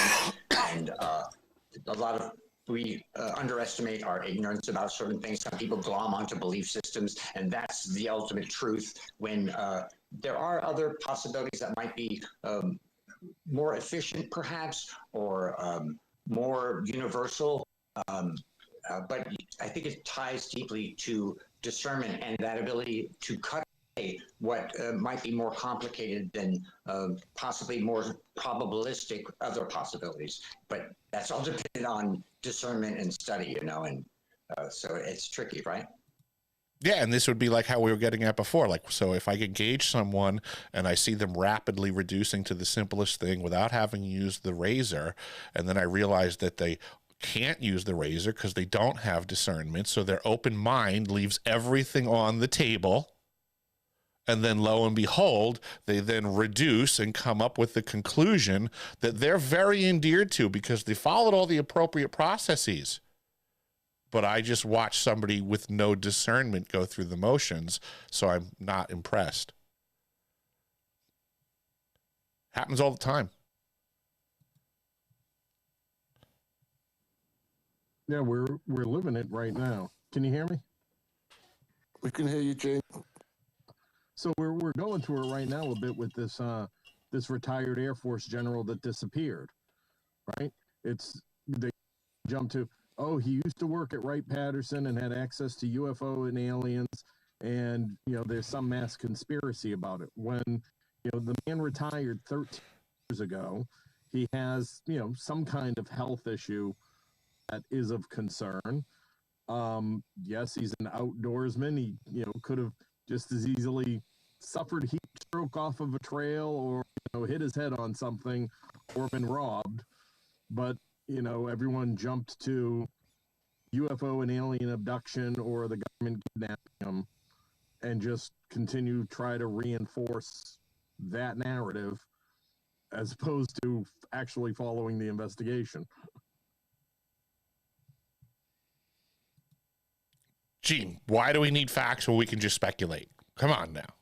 How dare you? Well, right.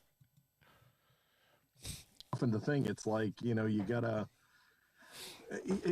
when people engaged heavily in a subject, then they find that subject in absolutely everything else that happens in the world. And, I see a lot of it here. It is what it is. It's nothing.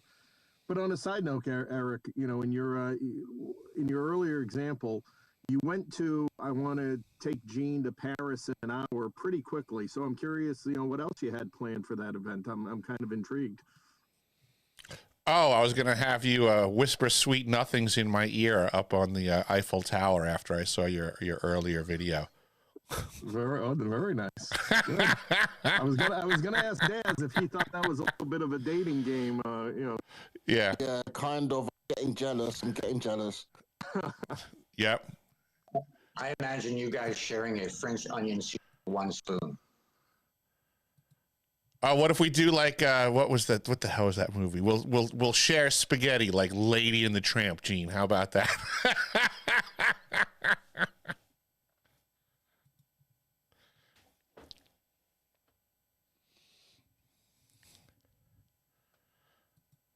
Because of your video earlier, you have to be the lady and I get to be the tramp. Video. What was this video? I missed it. Is it something that Gene posted? What did you post? I think Nat posted my it. My wife actually posted. Yeah, my wife posted it. I'll have to retweet it and share it. Yeah, let me see it, Gene. Yeah. Let me link it in there. Oh yeah, let me find it. I'll repost it now. Gene was doing his best effort at trying to apply to be one of the future Pussycat dolls.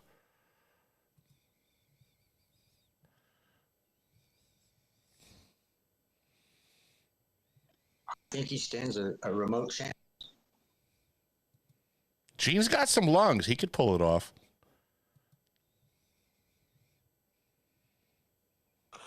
Oh, it's him singing. I've just got it. Okay. Yeah, that would be cool.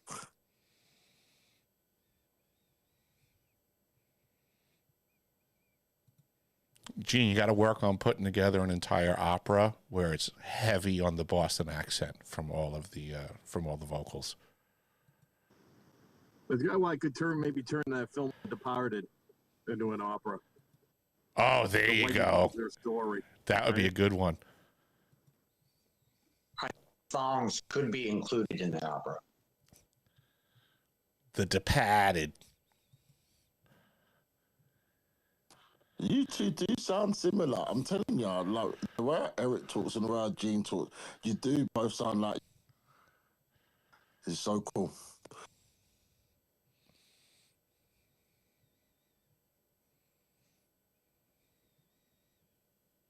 I think you Well, both have a lot of initiation deep into different subjects the general public doesn't have access to. And I think your contributions are very important to deeper understandings. Yeah, I mean, I Yeah, appreciate the noticing of that. That's one of the things I came across. I forget. I think it might have been the Sean Ryan interview that I did. You know, but people ask me all the time, like, you know, Eric, why do you do what you do? Why do you say what you say? And the only thing I could think of is, like, to the best of my knowledge, I'm the only one that knows the things that I know through the path that I walked. So it's just my responsibility to share the things that I've come across, because I think of it like what the hell is it? The FEMA incident command structure, right? You know, you come across a problem, you're in charge of that problem until you can be properly relieved. So I came across this problem. It's a problem that I learned from the path that I walked. I would love to be properly relieved from the task that I feel obliged to be involved with now. I didn't think that I would have to put this much effort into it. But again, just like, you know, you show up to a crash scene, if you're the first one there, you're in charge of the fucking problem. And you may wish that there's going to be an ambulance there in 3 minutes, but maybe it's 3 hours. Maybe it's 3 days if you're in remote Alaska. Maybe you're involved with that problem longer than you wanted to be. But every second of that, I would do what I had to do, but I would want to be properly relieved ASAP. So that's where I am with my life experience, the problems that I've come across. I don't have good news for people, but I also don't have proper relief.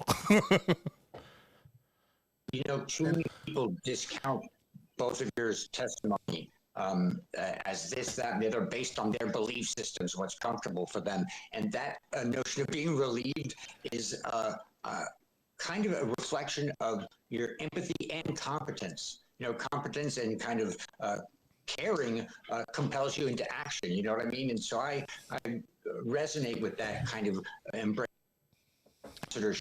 of this information. You know, kudos. I think, Eric, to your point, and it actually was almost a moment in command, because I've been, if you know, I did all that training. I've been an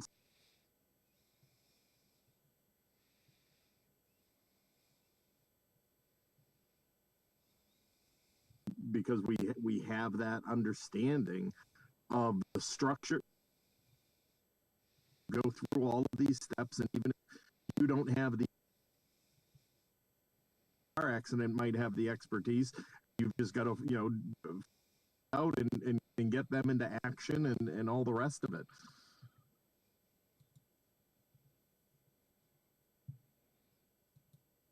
Yeah, I a lot of that was broken up, and I think I got the gist of it. Yeah, I really appreciated the training that I got in the FEMA Incident Command structure and how that's all laid out and the different roles and stuff. It works really well, and it makes a good path to work your way through that type of a dilemma. It structures it. So, you know, we always trained for real in the submarine service. That was carried through in the South Pole stuff. And to me, it was great to practice for reality so often, because it gives you muscle memory. You know, it matters.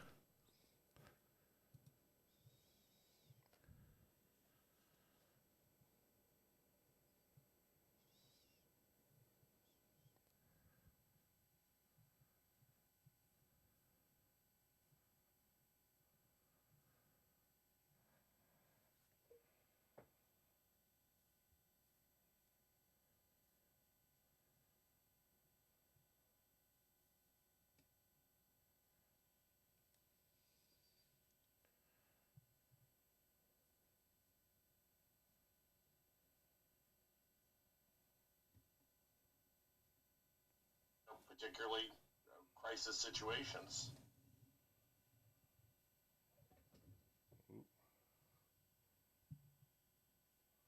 Why did you change that picture, G? Sorry, Eric. I just had to ask. Like, as handsome as he is in this one, that one with the fire, it was literally fire. That picture was so cool. You look like the devil, which is not necessarily a good thing, but like, that was back to it then. That was such an amazing picture. Don't lose that one. Like, keep this one for a bit because it's still very cool. But that one with the fire, Gene, like, that had weight on here. Like, every time I saw you with that one, it really stood out. So I'm just giving you feedback. Thank you. My wife said this was a nice picture, so.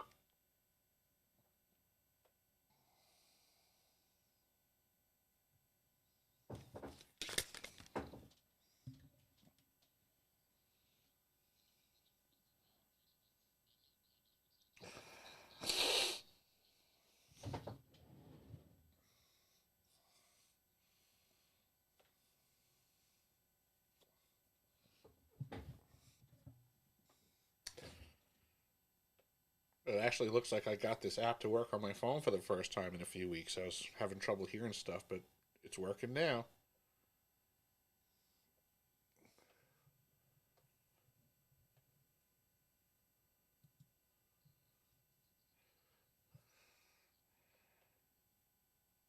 I don't believe I'm going to be doing any this weekend, but I do plan on firing up regularly again as of Monday morning. I have some things to attend to this weekend, but I just wanted to get a little bit less rusty.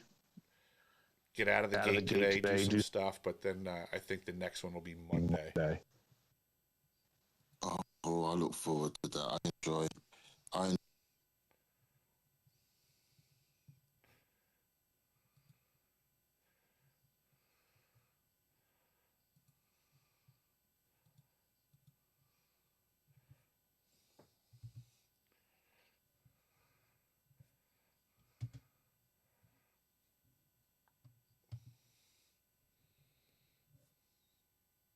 You're welcome, Daz.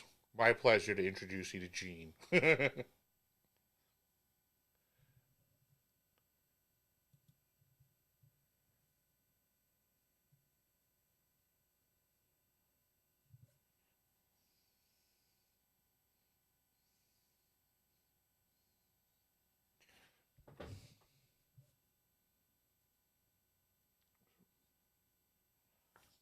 shit. It was working.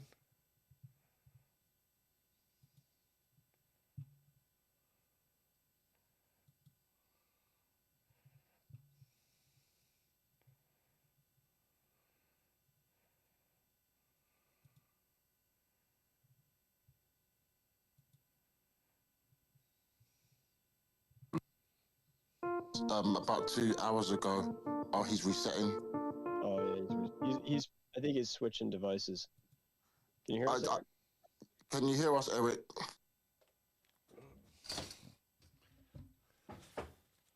He's really having problems with his app today. X has been acting up pretty I can bad hear you now, lately. I think. Oh, yep. There you go. Can you hear us okay? Yep. Yes, I can. I was having some technical issues myself. No worries. Doesn't like this fog. My response to the stock market, since I have zero money invested in the stock market, I hope that thing tanks like we've never seen in our life. It's the great thing about not being invested in the stock market. Let it all crash and burn. You know what that does for the prices of stuff on the shelves for me? Whoop, whoop. Yeah, exactly. It's good for the little guy, right? Absolutely. Let the stock market crash and burn. I look forward to it every single day. Let the rich people suffer. Plan, Eric. That might be the big plan. It's always the plan. The pump and dump of the stock market, yeah, it's an ongoing situation. They do it every day.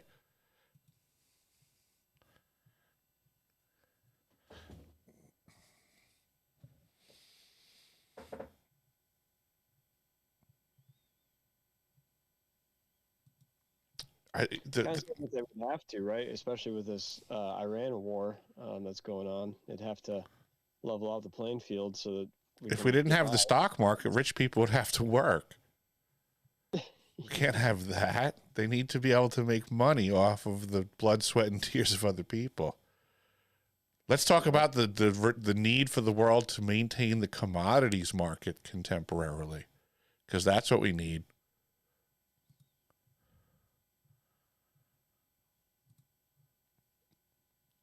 I think people have gotten too comfortable with relying on the government for too long, and corporations too. I mean, it's like everyone's like, well, when are they going to change things? Like, no. Like, when are you going to change things? It's not about them. Like, what about you? Because you're like, basically, we just have a system of enablers. It's like, do you want your life to be better? You want to make sure that, you know, you don't get fucked and get the rug pulled from underneath your feet? Because that's what's going to happen if you just rely entirely on government and corporations.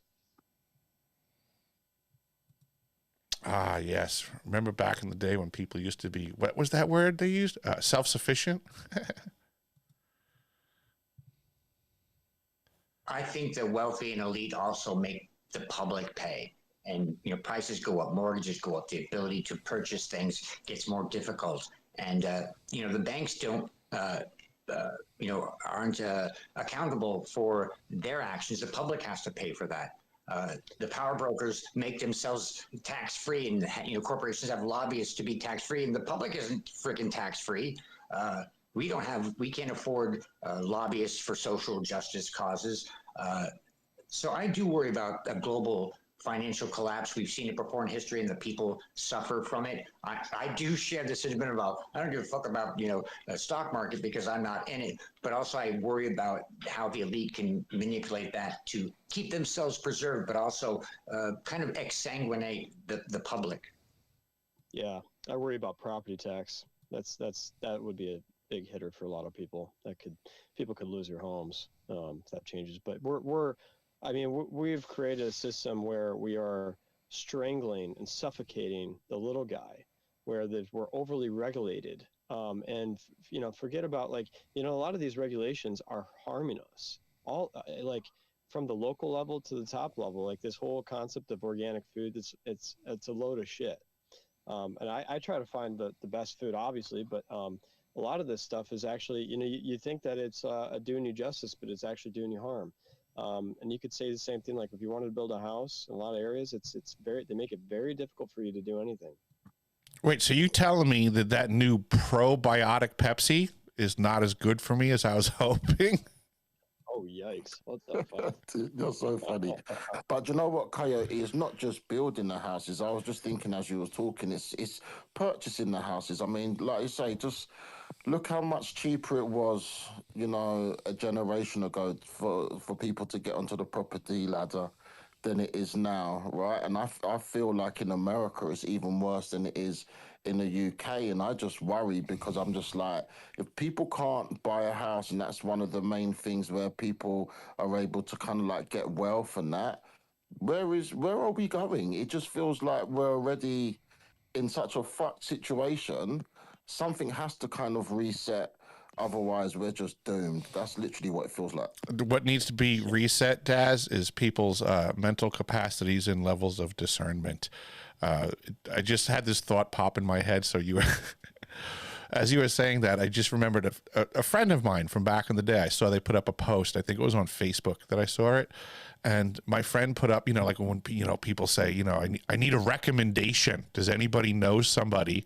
This is the type of post he was putting up. I need a recommendation. I'm looking for somebody that can install a storm door for me. And I read that and I thought to myself, wow, you're retarded. You have to pay someone to install a storm. Like, that's where we're at today. So we were talking about self-sufficiency before and how we don't fall for this stuff, and discernment comes through experience. Like, I think to myself, you can't install a storm door? You're not very good at thinking. That's how my brain works. If you can't install, if you got to pay someone to install your storm door, I would say you're not qualified to be in a debate with me. Not everyone's as practical as you, Mr. Hacker. Which is one of the biggest problems, Daz. That therein lies the problem with humanity. Yeah, they are practically useless. Yeah, we all have iPhones that are connected to a super AI computer that can give you any answer, can teach you anything. If you have a question, it's in your back pocket. We've never had that before in human history, yet people got by. So there is zero excuses today, zero. So I would say get out of the fucking rat trap before the door closes behind you, because that will happen. You know, the whole thing that you will own nothing and you'll be happy.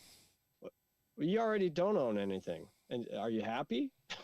This Good whole point. concept of ownership. Right. Everybody's a specialist now. Well, let me call the storm door installation guy, because it's no longer, you know, in my bag of tricks as a homeowner. Can't change my spark plugs either. Don't know how to go crawling in my own backyard. I mean, the list of skills that we used to have. Anyways. What's that? I don't know how you trust someone to do it anyways, especially with the, you know, everyone's got the same labor pool, you know, and of most of the labor pool, I mean, it's like they're underpaid and they're fucking idiots, you know, the most part. It's the same thing. I'm going through this process of buying a 55-foot Ultramar catamaran sailboat. And I'm like, and they're like, oh, we're going to do these repairs. I'm like, no, please don't. Because I wouldn't trust the people that do the blister repairs. Right. People have become specialists. So the specialists are not well-rounded enough to even be good at their specialty anymore. Right. You know, so now we have a whole bunch of people running around thinking that, you know, well, I'm an expert because this is what I do. Oh, you do one thing? And there's also like inherent quality concerns with things. When other people do things for you or make something faster by a corporation, you know, we've got boil in a bag rice. What, you can't freaking boil water? You know, and there's also toxins and other shortcuts that are inherent in these things. When you get a new house, there's all sorts of chemicals that are what is it called, outgassed from stuff. There's microplastics, you know. A banana and natural foods have the most amazing kind of packaging and ability to be biodegradable and other aspects, but we keep trying to, you know, I think a lot of companies and people try and trick others into things that may not even be healthy for them, you know, corporations and the Superfund sites. And, you know, there's a lot of freaking bullshit going on. I love when I see individually wrapped in plastic hard-boiled eggs. Oh, God. Pre-chopped salad in a big plastic bag. You can't cut lettuce pre-chopped, right? Like the pineapple and shit. It's like, how would you trust to fucking eat that? You know, all the bacteria growing in that shit. What the fuck? And you're going to pay like twice as much for that? Are you retarded? Just go buy the fucking pineapple and cut it yourself. Remember when strawberries used to taste really sweet and now they're genetically altered so they last longer on the shelf, and transportation and all this stuff? And we're like, oh, I'll just put some sugar on it. Yeah, no, we have created a hazard zone. I don't think people see it. Like most of the shit in your store is to kill you. It's all just fucking, you know, and the greens too. Like, if you ever seen, like, sometimes I walk around a grocery store and I look around and like the sprayers, right? It's just a recirculating spraying system that sprays and the water drips down, and there's like a pool base, like there's just like a reservoir, and they don't fucking clean those things, so it's just spraying all kinds of mold and bacteria and bullshit. Just as a heads up, Coyote, I don't think that's actually how that system works. I believe the waste goes down the drain. I don't think it recircs. I don't think it recircs in the slightest. I think technically the stuff up top is considered potable water, and then whatever makes it down to go into the drain goes into the drain and does not get recirced. I would be blown away if I was wrong on that one, but I don't think that I am. You could be right. Yeah. I've just noticed around, especially like, you know, looking at the organic stuff, like not far from it, it looks fucking, the water below is nasty.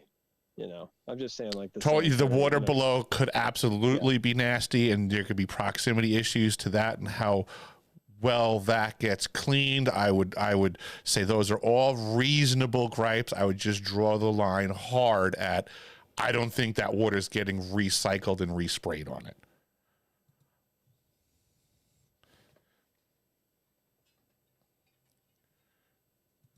that would be like freakishly heinous. That would be. I think you said something really important. It goes to the crux of this stuff before about people getting involved in politics. There's a lot of laws that are fucking ridiculous. The people in Congress shut down a law that would have prevented them from profiting from insider trading, inside knowledge of stuff. So, getting involved in stuff is cumbersome for people, but social justice and change of, improvements of systems and people monopolizing it for themselves don't happen without active efforts. You and Gene both are involved in trying to illuminate, issues. And I think many of us in the room also are, but it takes getting freaking involved. It's corny, but evil prevails when good people do nothing. Absolutely. That's one of my favorite ones. And then the other one that I always think of is, doing nothing accomplishes nothing 100% of the time. And then another one of my favorites is right thought, not followed immediately by right action. To me is a grand debate as to the value of what you thought was right thought. Yeah, quote I also like is, let me see that thong, thong, thong, thong. Correct. All day long, let me see that thong. Baby, make your booty shake.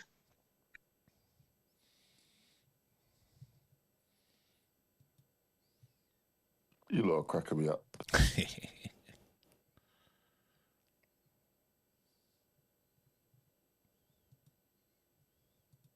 Somehow the purple pill just showed up here.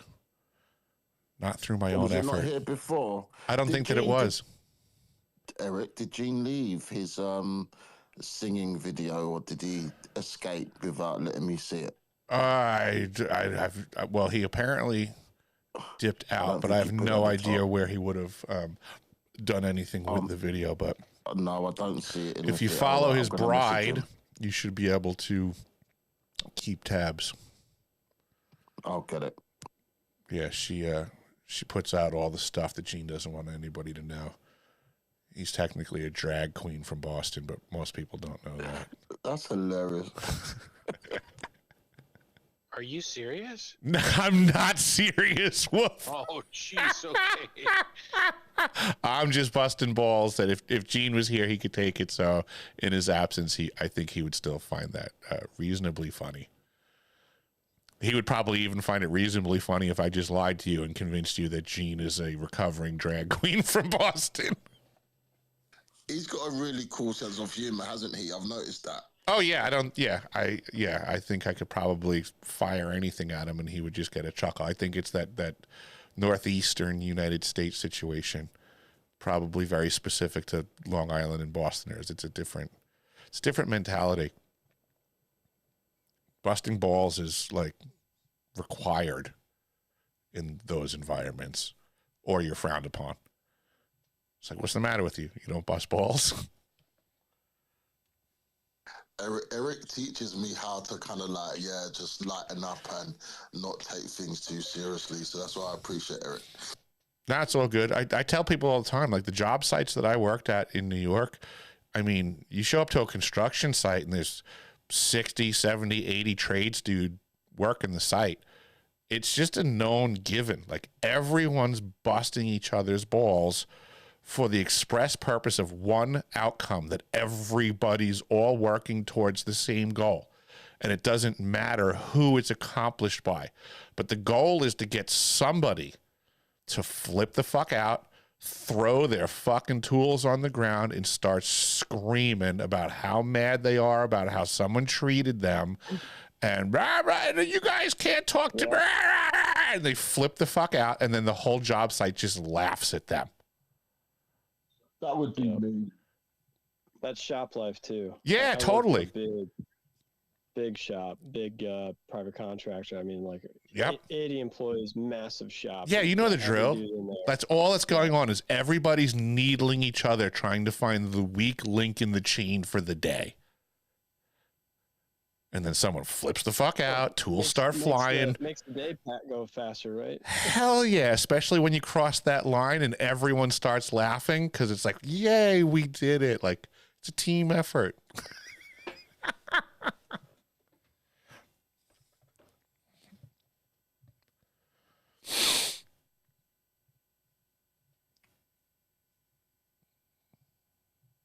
Well, I think I'm probably gonna wrap this one up today because we covered that article, we covered some other stuff. It was a good chat. It was a little bit late in the day for when I intended to get it started up, as I'm sure everybody knows I'm more of an early bird. But it's hard for me to say what times. I think I'm going to start doing them on the early side again. But we'll see. I got things going on and shifting things around. So, Daz, I think it's really, was it late for you where you're at now? It's nearly midnight, man. Midnight for you now. Yeah, so definitely earlier for you would be better. I know Wolf's not usually up as early as I am. No, usually when you do your spaces, it's like about 4 p.m. my time. Mm-hmm. So yeah, this is a late one. Uh-huh. Yeah. And then we got Gabriel Speaks over here. I mean, he's just constantly trying to avoid me. He's an evil human being. Everyone knows that. What's going on, Gabe? Glad you made it. He's also someone that I think can take a joke. See, he's not even emoting right now. He's already jumping off his roof. I've just struck too sharp of a blow against him. But yeah, this has been a fun chat, folks. As always, if you can, follow me. If you're not following me, give me a like. Do all the fun stuff. Reposting helps tons. And I hope everybody has an excellent afternoon. TGIF. And enjoy your weekend. And I will catch you guys on the flip side, which should be Monday. So everybody have an excellent day and be well out there. Have a blast.